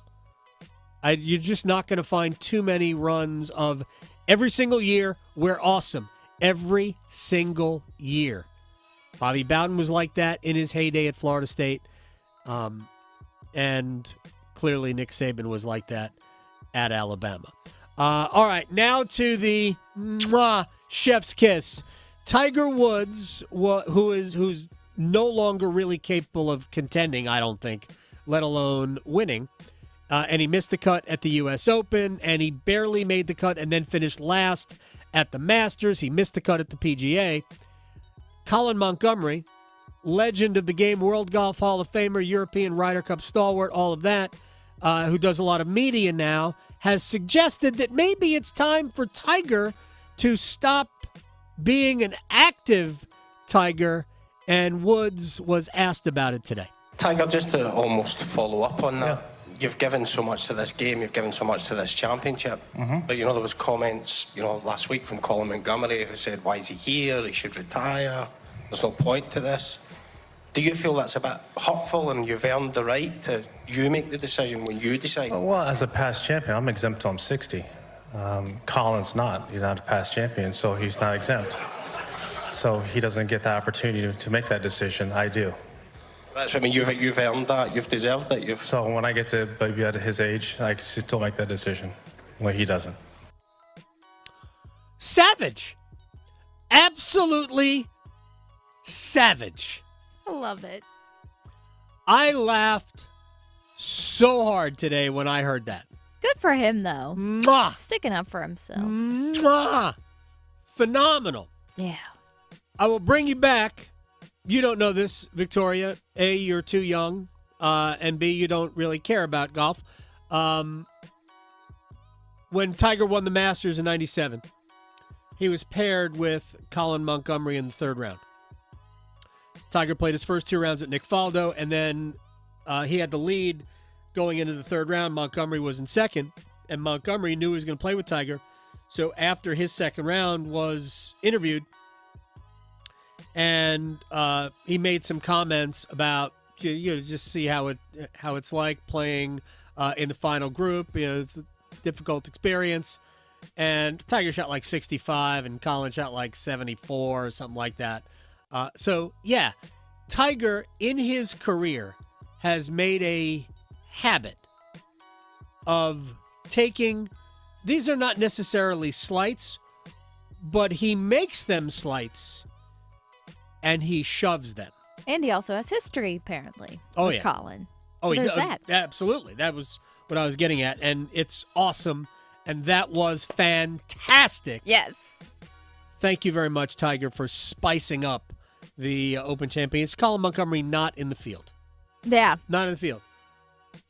But here's what's interesting. Colin Montgomery, his dad was the club's secretary at Royal Troon. Interesting. Which is where the Open is. All right, when we come back, Aaron Fitt, D1Baseball.com. The top of the Major League Baseball draft is over. Carolina, Duke, State all had high picks. Wake had a bevy of them. We'll talk about the draft next. Going beyond the box scores. Adam Gold on the North Carolina Sports Network. Move your sports day forward. Players get gaslit in arbitration. You relive every turnover, every lost battle in the corner, every missed shot, because this is about getting paid. But it's also, on the team's end, about getting under the cap. Get set up. Join Next Up with Paul Ihander. Mornings at 9 on 99.9 The Fan, the Triangle Sports Leader. Adam Gold here from my man, Coach Pete DeRuta, Capital Financial Advisory Group in Apex. Did you watch Home Run Derby? Guys hitting balls out of the park, 500,000 feet. Just incredible. Well, would you like to knock retirement out of the park? Yes. You knew I was going to go there, didn't you? So if you want to do that, if you want to go deep in retirement planning, then you go with Coach Pete DeRuta. It's like batting practice for him. This is what he does. 888-843-0013 or text Adam to 600-700. We'll get you a total customized retirement plan for you, specifically designed for your needs, and you get it for free. Somebody else who doesn't, call 888-843-0013 or text Adam to 600-700 will have to pay $1,000 for it. You get it for free. Already $1,000 ahead. Coach Pete DeRuta, best retirement planner ever. 888-843-0013 for Coach Pete DeRuta. This is Monster Jam. Witness big air, two-wheel skills, backflips, and all-out racing. It's the only place to see the world's best drivers tear up the dirt in your favorite Monster Jam trucks, like Gravedigger, El Toro Loco, Megalodon, and more. It's big-time fun for the whole family. Monster Jam. as big as it gets. Coming to PNC Arena July 27th and 28th. Brought to you by BKT Tires and Great Clips. Visit monsterjam.com today. You're not going to want to miss this. Diamonds Direct summer sale starts this weekend. For 3 days only this Friday through Sunday. Get 20% off rings, earrings, pendants, bracelets, and more. Plus, book an appointment and get an additional $100 off. And designers are flying in from New York and LA to showcase their latest trends. That's 20% off, plus $100 off with an appointment and designer trunk shows. Tons of engagement rings on sale too. 20% off starts Friday. Details at diamondsdirect.com. 3 days only and Sunday. Lanny went to college and racked up huge debt. A little bit over $100,000. For a degree he couldn't use? Now what? I had a friend that went to my computer career and they talked to me about it. He was done in just months. I did do it online. They even helped him get hired immediately after graduation. One of the things I love about IT is that you can work from anywhere you want. You could become an IT pro in just months with zero experience at My Computer Career. It worked for me, and I know it can work for you. It's not rocket science. It's mycomputercareer.edu. Picture this, the perfect summer barbecue. No stress, no responsibilities, just all your friends, burgers sizzling, hot dogs cooking, Pepsi Zero Sugar fizzing, and a backyard of very, very happy people. Oh yeah, we could get used to this. Very, very used to this. Grilling, better with Pepsi. For a limited time, get 2 20-ounce Pepsis for only $4.25 at Refuel. So hurry in and enjoy an ice-cold Pepsi today. So my home is also my office. And before I can focus, every room's gotta be clean. That means tidying up, then spraying my Febreze Air Mist. Ooh, that's fresh. Febreze Air Mist scents are all high quality. They fight any weird funk, and they give my air an instant boost of freshness. So not only does my home smell good, I feel good too. After I Febreze, it's time to start my day. Breathe happy, Febreze, la la la la la. This is Adam Gold. North Carolinians wagered $659,308,541 on sports. It's a little bit. Treat it as entertainment only. Just look at it as fun. The Adam Gold Show.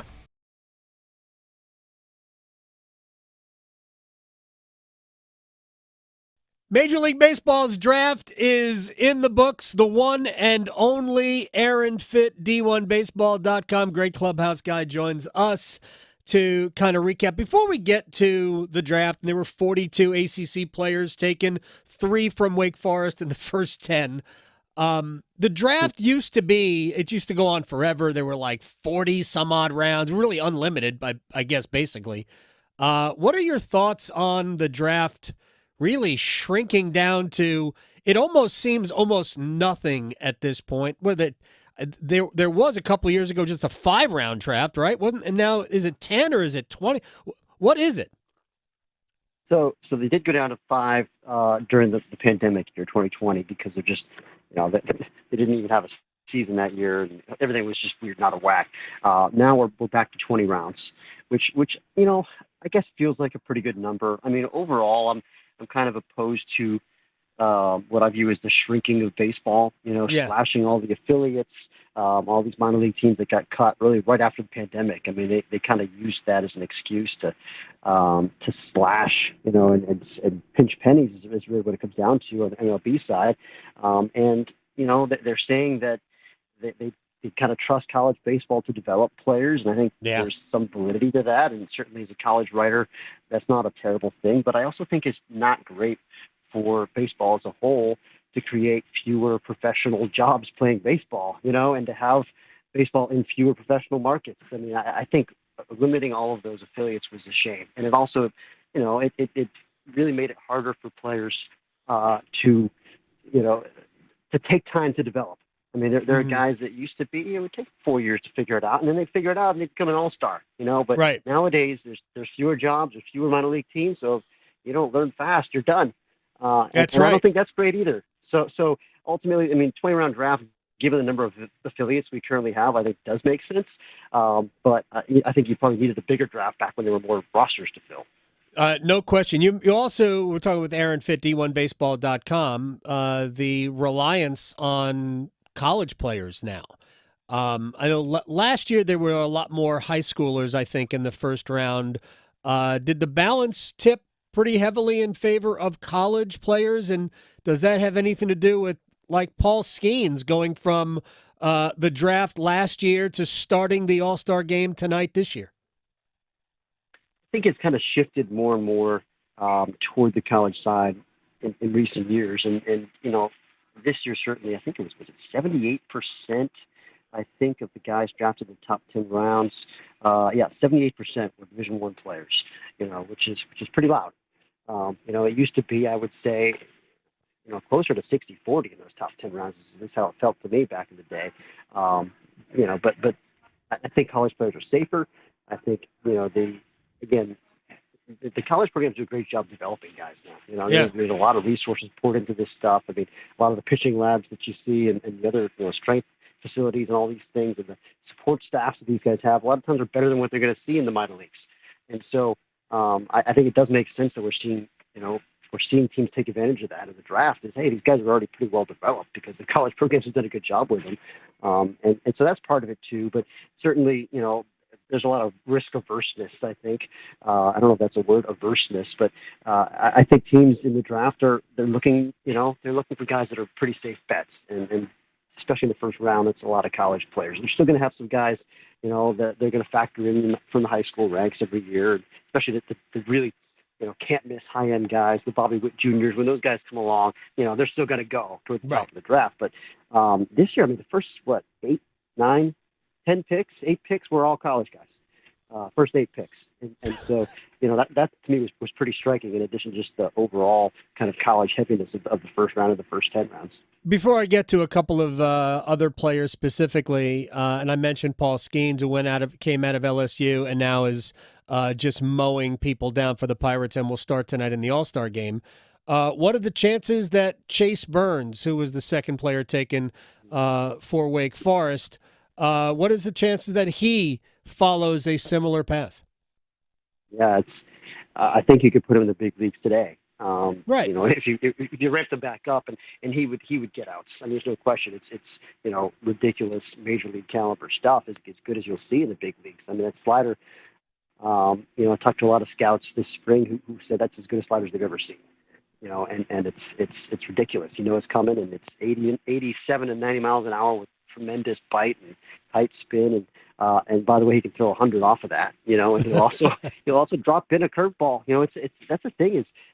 I think I heard somebody in the draft broadcast call him a 2-pitch reliever guy. I don't agree with that because he didn't need to use much more than those 2 pitches because they're so darn good. But a curveball, he'll flash you a plus curveball. He just doesn't have to use it that much. He's even got feel for a changeup. I think he's a 4-pitch guy. I think he's going to move very quickly. I actually think he profiles as a starter. I like him better as a starter, in fact, than I do as a reliever because he's so emotional that I think it's better for him to have to pace himself over 7 innings rather than just come out here with the full adrenaline and just full psychopath mode for 1 inning. I don't think that's necessarily in his best interest. I think he's better when he has to kind of dial it back a little bit, like he did this year for Wake Forest. Aaron Fitt, D1Baseball.com, joining us here on the Adam Gold Show. Vance Honeycutt goes 22 from North Carolina to the Baltimore Orioles. The first thing I thought of, he was a great center fielder at UNC. In the big leagues, does he profile to stay there? Because, they look, arm strength, blah. I'm just curious. Does he still profile as a plus defensive big league center fielder? Yeah, I would say even better than plus big league defensive center fielder. I think he's plus. He's as good a center fielder as you're ever going to see at any level.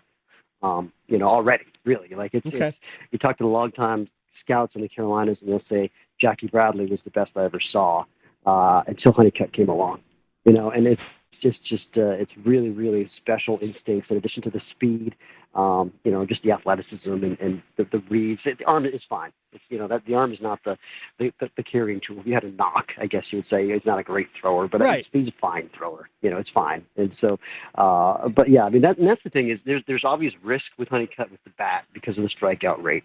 Everyone talks about that, and that's why he went 22 and not number 1 overall. Right. He's got number 1 overall kind of tools with the power and the speed and the defense. But my opinion is the defense actually gives him a much higher floor than someone else who maybe has the kind of swing and miss question marks, because the defense is going to play. And even if he hits 220 and runs into 25 home runs and plays Gold Glove defense, you got a useful player. Yep. And if you can make some adjustments with the bat and the approach and the swing, whatever, and get a little more consistent contact. And again, he made perfectly fine contact at the college level. It also came with swing and miss. At the next level, he's going to have to make some adjustments. And I think the Orioles are a great organization for him, because they're really smart. They're really good at player development, as you can see with what they've done through their system right now and what they've got in the big leagues. I think it's a great landing spot for him. I think they'll find a way to get the most out of him. Yeah, you mentioned Jackie Bradley Jr., who played at South Carolina. It was that kind of player too. It was great defense. The offense wasn't always good. He did have some good years, and if Honeycutt is a better version of that, then they've got something. Jonathan Santucci from Duke in the second round goes to the Mets. He was injured at the end of last season. I'm really not even sure Duke used him in the last couple of weeks and into the NCAA tournament. How does he profile as a pro? He's very exciting. It's for him. It's just about staying healthy, because when he's been healthy, he's been really good. I mean, it's a guy that came in as a two-way player. He's a center fielder, so he's really athletic. So I like that profile. The really athletic left-handed pitcher, physical as well. I mean, it looks like he would be durable. It's just pitching is such an unnatural thing. You just never know. Right. Injuries happen, but I mean, it's mid-90s. 94, 96, with decent life, kind of carry through the zone, some deception, and it's a really good slider. That pitch came on for him in a big way this year. It became a major out pitch, huge swing and miss rates on that. He'll have to continue to develop the changeup, I think. But and throw a few more consistent strikes. I mean, that he started out strong this year with the control piece, kind of faded a little bit. And as you said, he missed some time late in the year, came back at the very end for the regional and looked great. It was in a short stint. And so, it seemed like he's healthy. I think that's a steal for the Mets to get him at pick 46, because, early in the year, really halfway through the year, I'm thinking this guy's a top 15 pick. That's what he looked like. And so that's a great value for the Mets. All right, let me ask you about the latest NC State catcher to get drafted. This seems, like Penn State used to be linebacker U, and Alabama became, they became everything U, but like wide receiver U. Is NC State catcher U? Jacob Cozart goes to Cleveland in the second round. Yeah, they just keep churning them out, don't they? I mean, you got Patrick Bailey out there, you got Kisner up there. Yeah. It feels like they just keep on developing these guys, and this was one Cozart where everyone knew coming out of high school, like he was a guy. There wasn't, they still had to develop. All players have to develop. I mean, he hit 240 as a freshman, and they did a great job with him. But he was somebody who was regarded as a can't miss prospect from the beginning, and they've done a good job getting some of these high end recruits out of high school behind the plate. They prioritize that position. Chris Hart, the recruiting guy, does such a great job, and they keep getting these guys and having a stalwart for 3 years. And Cozart's, he's the next one, like you said. And again, I thought, heading into the year that he'd be a first rounder, and he had a solid enough year. I mean, gosh, he hit 19 home runs. OPS over 1,000. I mean, walked more than he struck out. I mean, heck, I'm frankly, I'm a little baffled why he was undervalued. I think he was undervalued in the draft. I think maybe just he was so famous that people were nitpicking him a little bit. And if you want to nitpick an amateur player, you can do it. You can find things to quibble with. But I mean, I think it's a major league catcher, a starting major league catcher. I think he receives well enough. I think he throws well enough. He's physical. He's left-handed, and I think he's going to hit. There is power there. I think it's at least above average to plus raw power, and controls the zone okay. I mean, what do you want? I mean, it's a premium position guy Right. who looks the part. I mean, how does this guy slip to the middle of the second round? It beats me. But I thought, day one, I thought the Guardians won day one in my mind, because I thought they took the best player with number one pick, Travis Bazzana. Who, I mean, you can take your pick at the top of the draft. There's no consensus number one this year. Our official rankings at D1 had Caglione number one. I saw that people had made Weatherholt. Personally, on my board, I had Travis Bazzana at the top of the board. Okay. I thought the Guardians took the best guy, and I thought they really won the lottery there in the second round with getting Cozart. I think that's a great value. All right, final thing. Trey Savage from East Carolina goes middle of the first round to Toronto as well. Get your thoughts on that.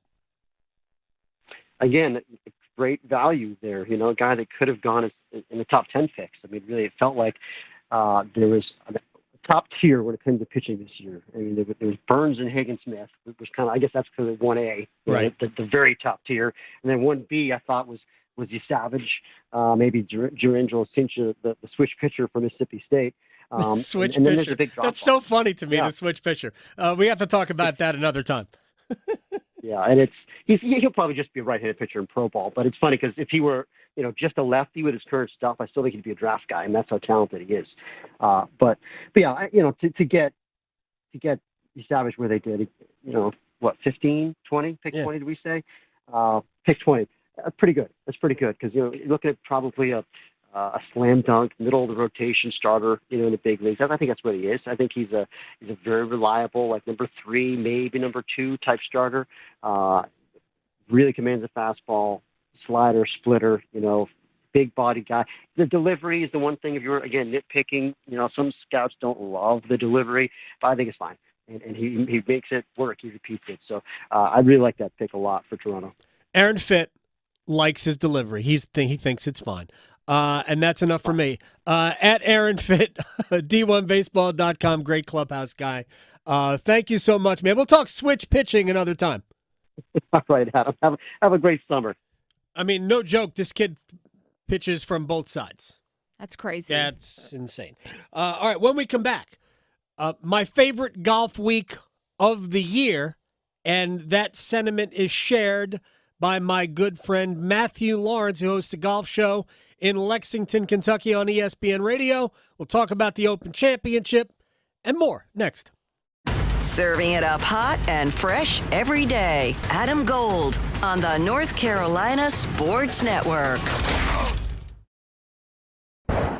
Some call it overplanning. At Alternative Power, we call it foresight. Be prepared for the next power outage with a Generac home standby generator. After sensing a power outage, a Generac generator automatically restores your home's power, whether you're home or away. Generac, it's not just a generator, it's a power move. Act now for a free 10-year warranty on a Generac home standby generator. Terms and conditions apply. See more at alternativepower.com. Alternative Power, North Carolina's Generac experts.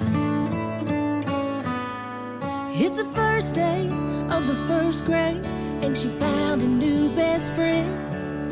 It's a laid-back Sunday afternoon you wish would never end. The homemade taste of Bluebell and good friends gathered round. The good old days are being made right now.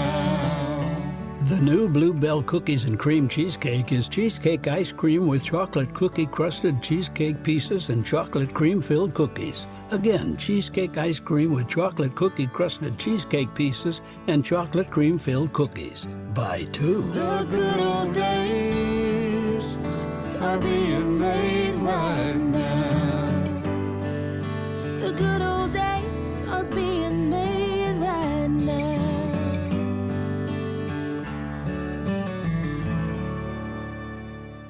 If you pay your city or town for electricity, you live in a public power community. Our public power providers in North Carolina keep the power on 99.9% of the time. That averages out to be less than 1 hour a year without power. Public power line workers who work day and night, rain or shine, are key to that unbeaten reliability. Better reliability, fewer outages, faster restoration. That's the value of public power. Learn more at electricities.com. ACT Construction Equipment is proud to be your certified local Takeuchi dealer in Charlotte, Winston-Salem, Asheville, Wilmington, and Myrtle Beach. Takeuchi has long been a world leader in the compact construction industry. Let ACT Construction Equipment help you find the right machine for the job. Our full line of excavators, track loaders, and attachments are designed for low maintenance and high productivity. Stop in today for a demo or visit us online at actce.com. ACT Construction Equipment, your authorized Takeuchi dealer.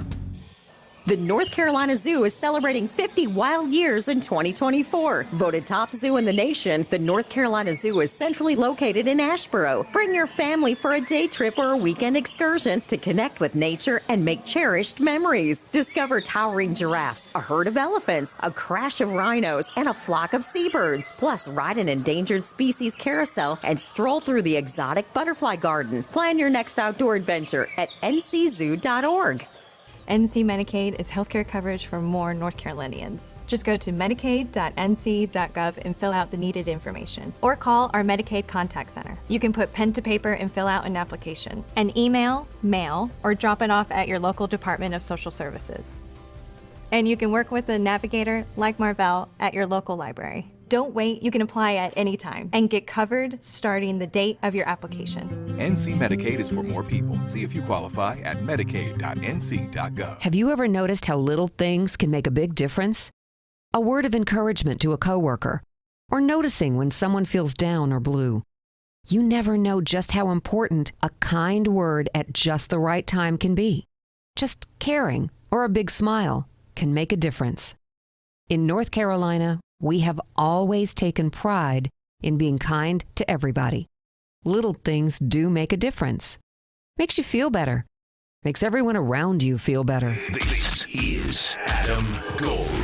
Please let the coach and GM pick this year.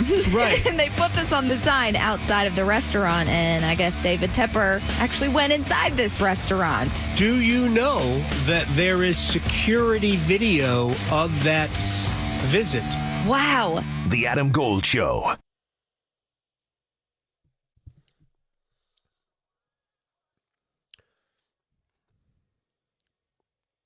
It's the Adam Gold Show. I'm Adam Gold. This is more of Ingrid Andress, right? Yeah, it's just, I've learned that she has a lot of good songs with other people involved. But now we also have some more, we have more clarity. Yeah. As to what happened. Oh, do we? Yeah, we do, actually. She announced earlier today that she is entering rehab, but that she was drunk at the time she sang whatever that was last night during the national anthem. Sounded like the national anthem, but yeah, she obviously, like I joked, if it were Bob Dylan singing that way, sure, we would go, well, Dylan can't sing. So, right. Okay. But then we heard her. She that. Obviously can sing.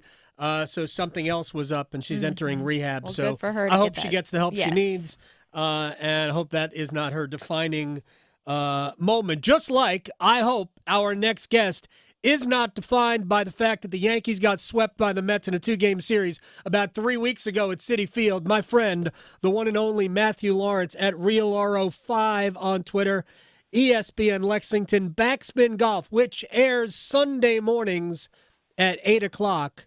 So, sir, you know him from Beverly Hills 90210, David Silver's dad, Ron D'Alessandro, the neighbor from St. Elmo's Fire. He was Sal and Eddie and the Cruisers. He's a superstar.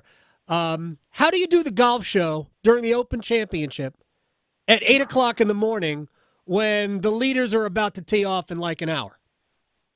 All right. First of all, let me ask you a question. Okay. All right. How long have you been a huge star on the radio? How long have you been doing this? 3 minutes. Just right after you mentioned it. I'm talking about in years, not in minutes. I don't know. How can you have someone on your show who you considered a dear friend? Absolutely. Not just a friend. I think about you often. We've known, and I used to. We've known each other for a very long time. Yeah, just about as long as I've been here, so yeah. Okay. And yet you asked me to come on the show to talk about the Open. Yeah. Which I couldn't wait to do this. Right. You and I have still, I'll say it now so you don't have to, we spent what we both consider to be our best day ever on a golf course together. Absolutely. Just the two of us. Yeah. And you invite me on your show and you start by bringing up the effing Mets beating the Yankees. Mm-hmm. Are you kidding me? Not at all. Okay. That's great. my high water mark. That's my high watermark. You guys are fine, man. You guys are still leading the wild card race. The Mets are hanging on by a thread. They're probably not going to make it. So that was my high watermark. Okay. All right. I'm sorry. I'm chastised now. That's fine. Yeah. So it's great to be with you. It is.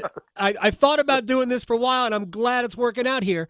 So explain, because I've been on your show, your golf show, and you do the radio. You do radio during the week. You're on from 10 until noon on ESPN Lexington. But you do this golf show, and it's a great show. Even when I'm not on, which is, fine. But I just don't know, because I used to do a golf show locally in Raleigh. Like on these particular days. Yeah. How do you do this? Because I'm going to be in Denver this weekend for a soccer event. So I'm thinking about, how do I get up really early on Thursday morning and watch Rory McIlroy tee off at 3:09? So how do you do this on Sundays? Well, I'll tell you how we do it. There's a secret to it. First of all, my regular backspin golf show, I always, because you're not nearly as old as I am, Adam. So I'm up at, like most really old people, I wake up at 5:30 in the morning, just my eyes open, or my dog Blue licks my face. Perfect. One or the other. Yeah. Now, so I get up really early anyway. I will not be up at 3:30 doing something in the morning to watch. I'll get up early and I'll turn it on. Imagine when I lived in L.A. Same thing in Denver for 20 years. Wimbledon and the Open Championship. I would back then I probably stayed up all night, if you know what I mean, and just kept watching. That's how I did it. Right. I usually record backspin golf during the week. Oh, okay. Most of the segments that I do.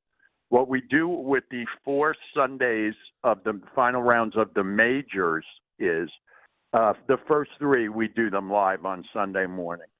What we'll do probably this weekend is we'll record backspin golf, because my producer Sean also gets up early.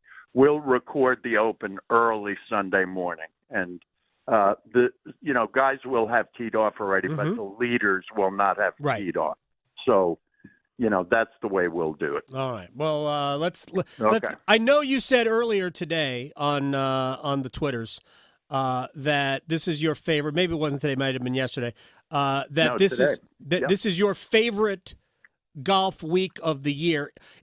The U.S. Open is my favorite major, but in terms of a viewing experience, there's nothing that compares to this, because I feel like, man, I still have the whole day when it's over. Except for the first 2 rounds, which go on forever.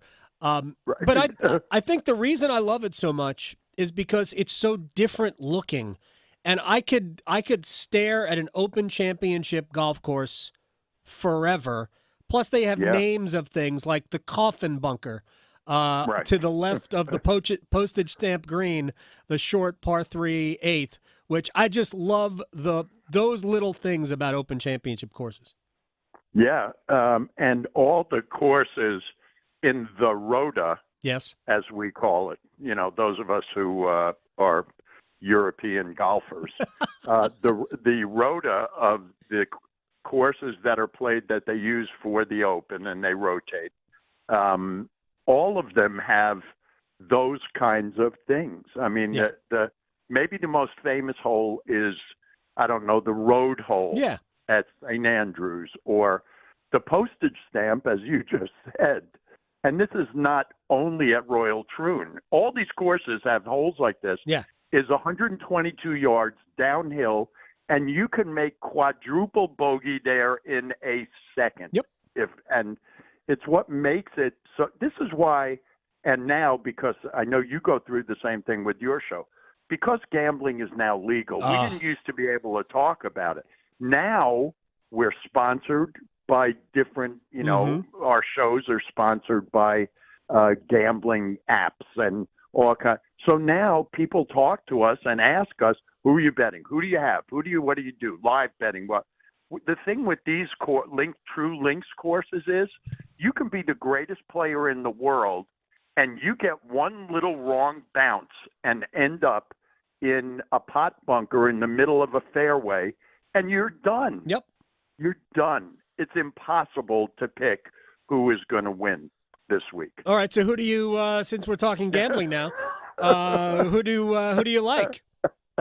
Well, it's really interesting because I'm such a whack job, Adam, with this gambling stuff, and I do little bets here and there. Because I learned my lesson about 40 years ago because I was I was betting on exhibition baseball 40 years ago. That's an illness right there. Yeah, it was. It absolutely was.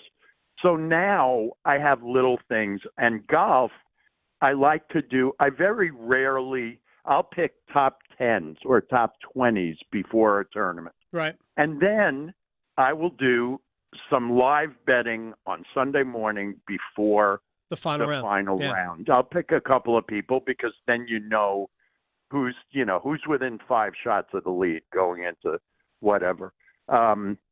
This week is really interesting because the weather is going to be a factor this week. Yeah. There's going to have, I forget what Rich Lerner called it, the type of rain, a nuisance rain.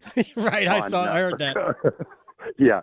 And now I think I know that you've been over there and played over there. No, they don't let me. I am not allowed out of the country. All right. Well, I'm going to say this. This will change. You and I am putting on my bucket list now, are going to take a 5-day trip over there and play together. Okay. I'm putting it on my bucket list. Right. I'll tell you because playing these courses is that you would go absolute. If you think we had the best day, where did we play? Briar Creek over in Durham, sort of, almost Durham. If you think that you and I had, and we're not kidding, we had the greatest day. But when you go over there and you're standing on the first tee at Royal Birkdale, like I did, which is one of obviously the courses they play the Open Championship on. You look around at any of the courses there, and you think looking at it on TV is something. It's hard to breathe almost when you love the game as much as we do, and I'll tell you, there's nothing like it. Nothing like it.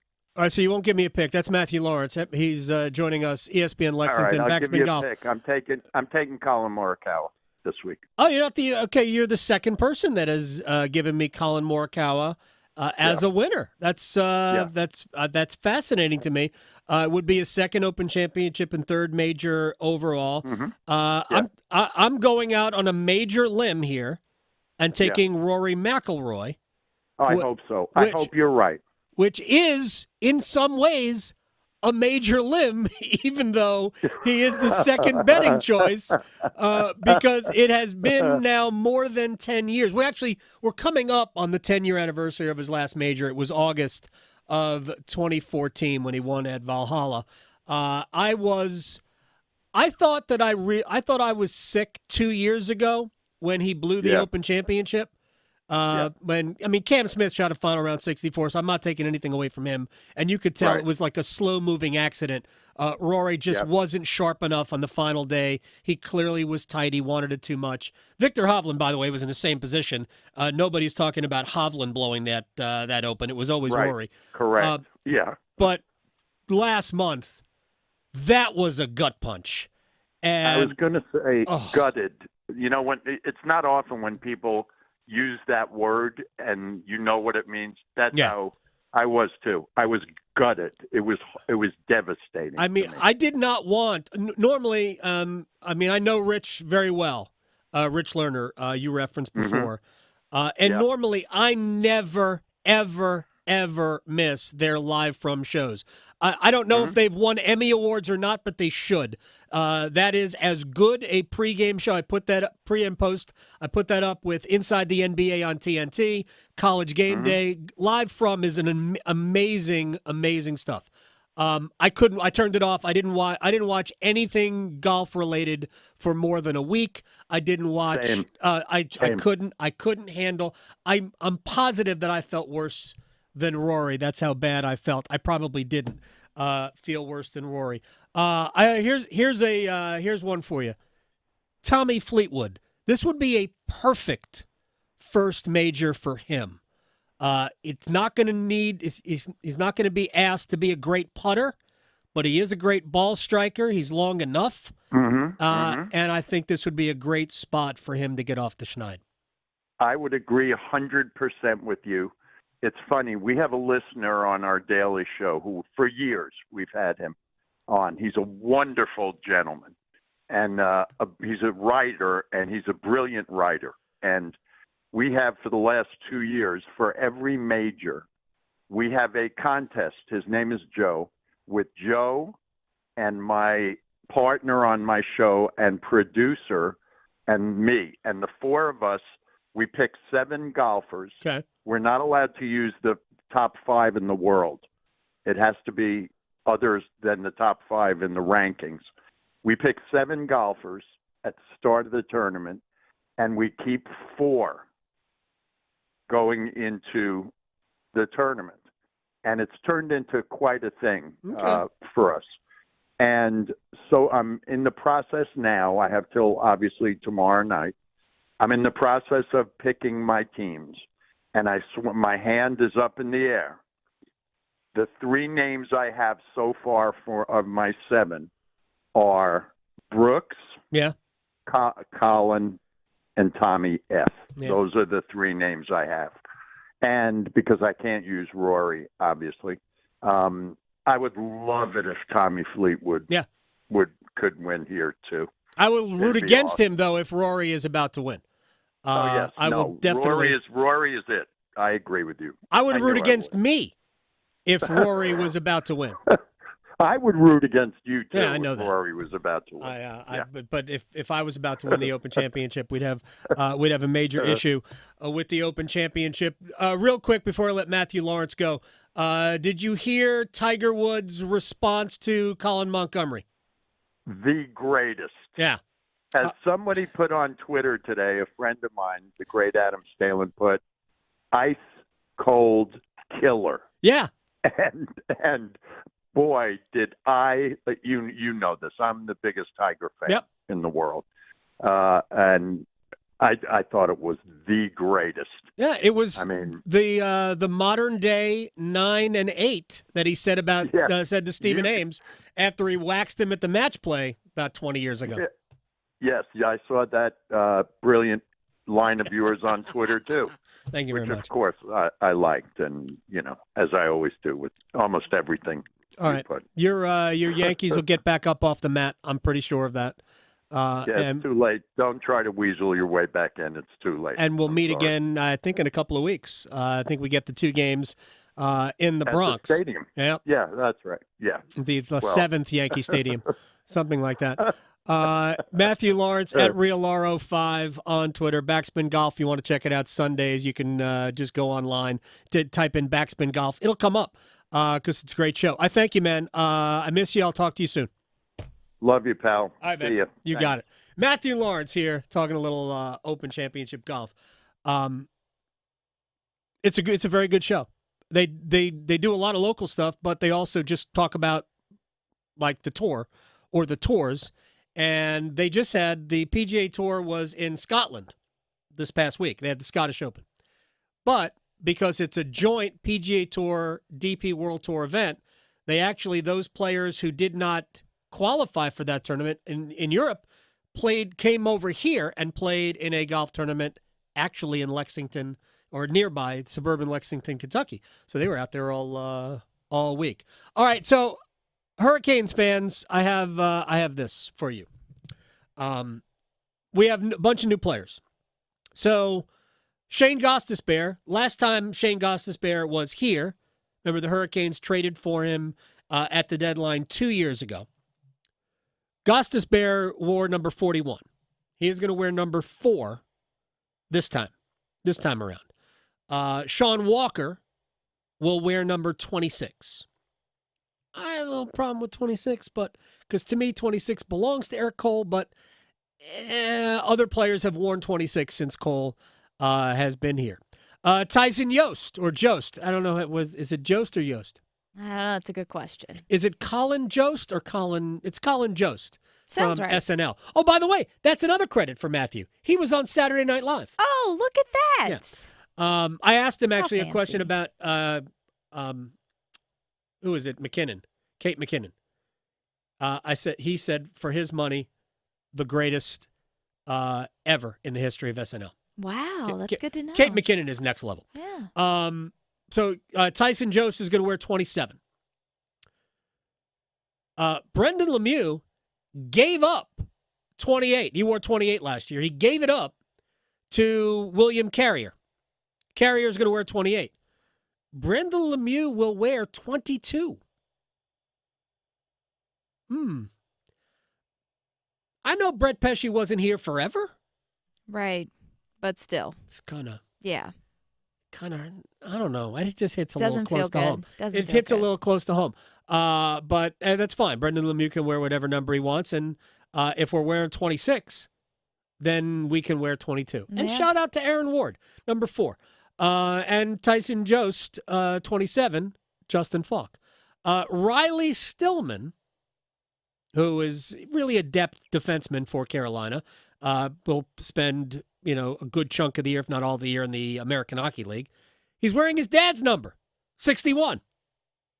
I like that.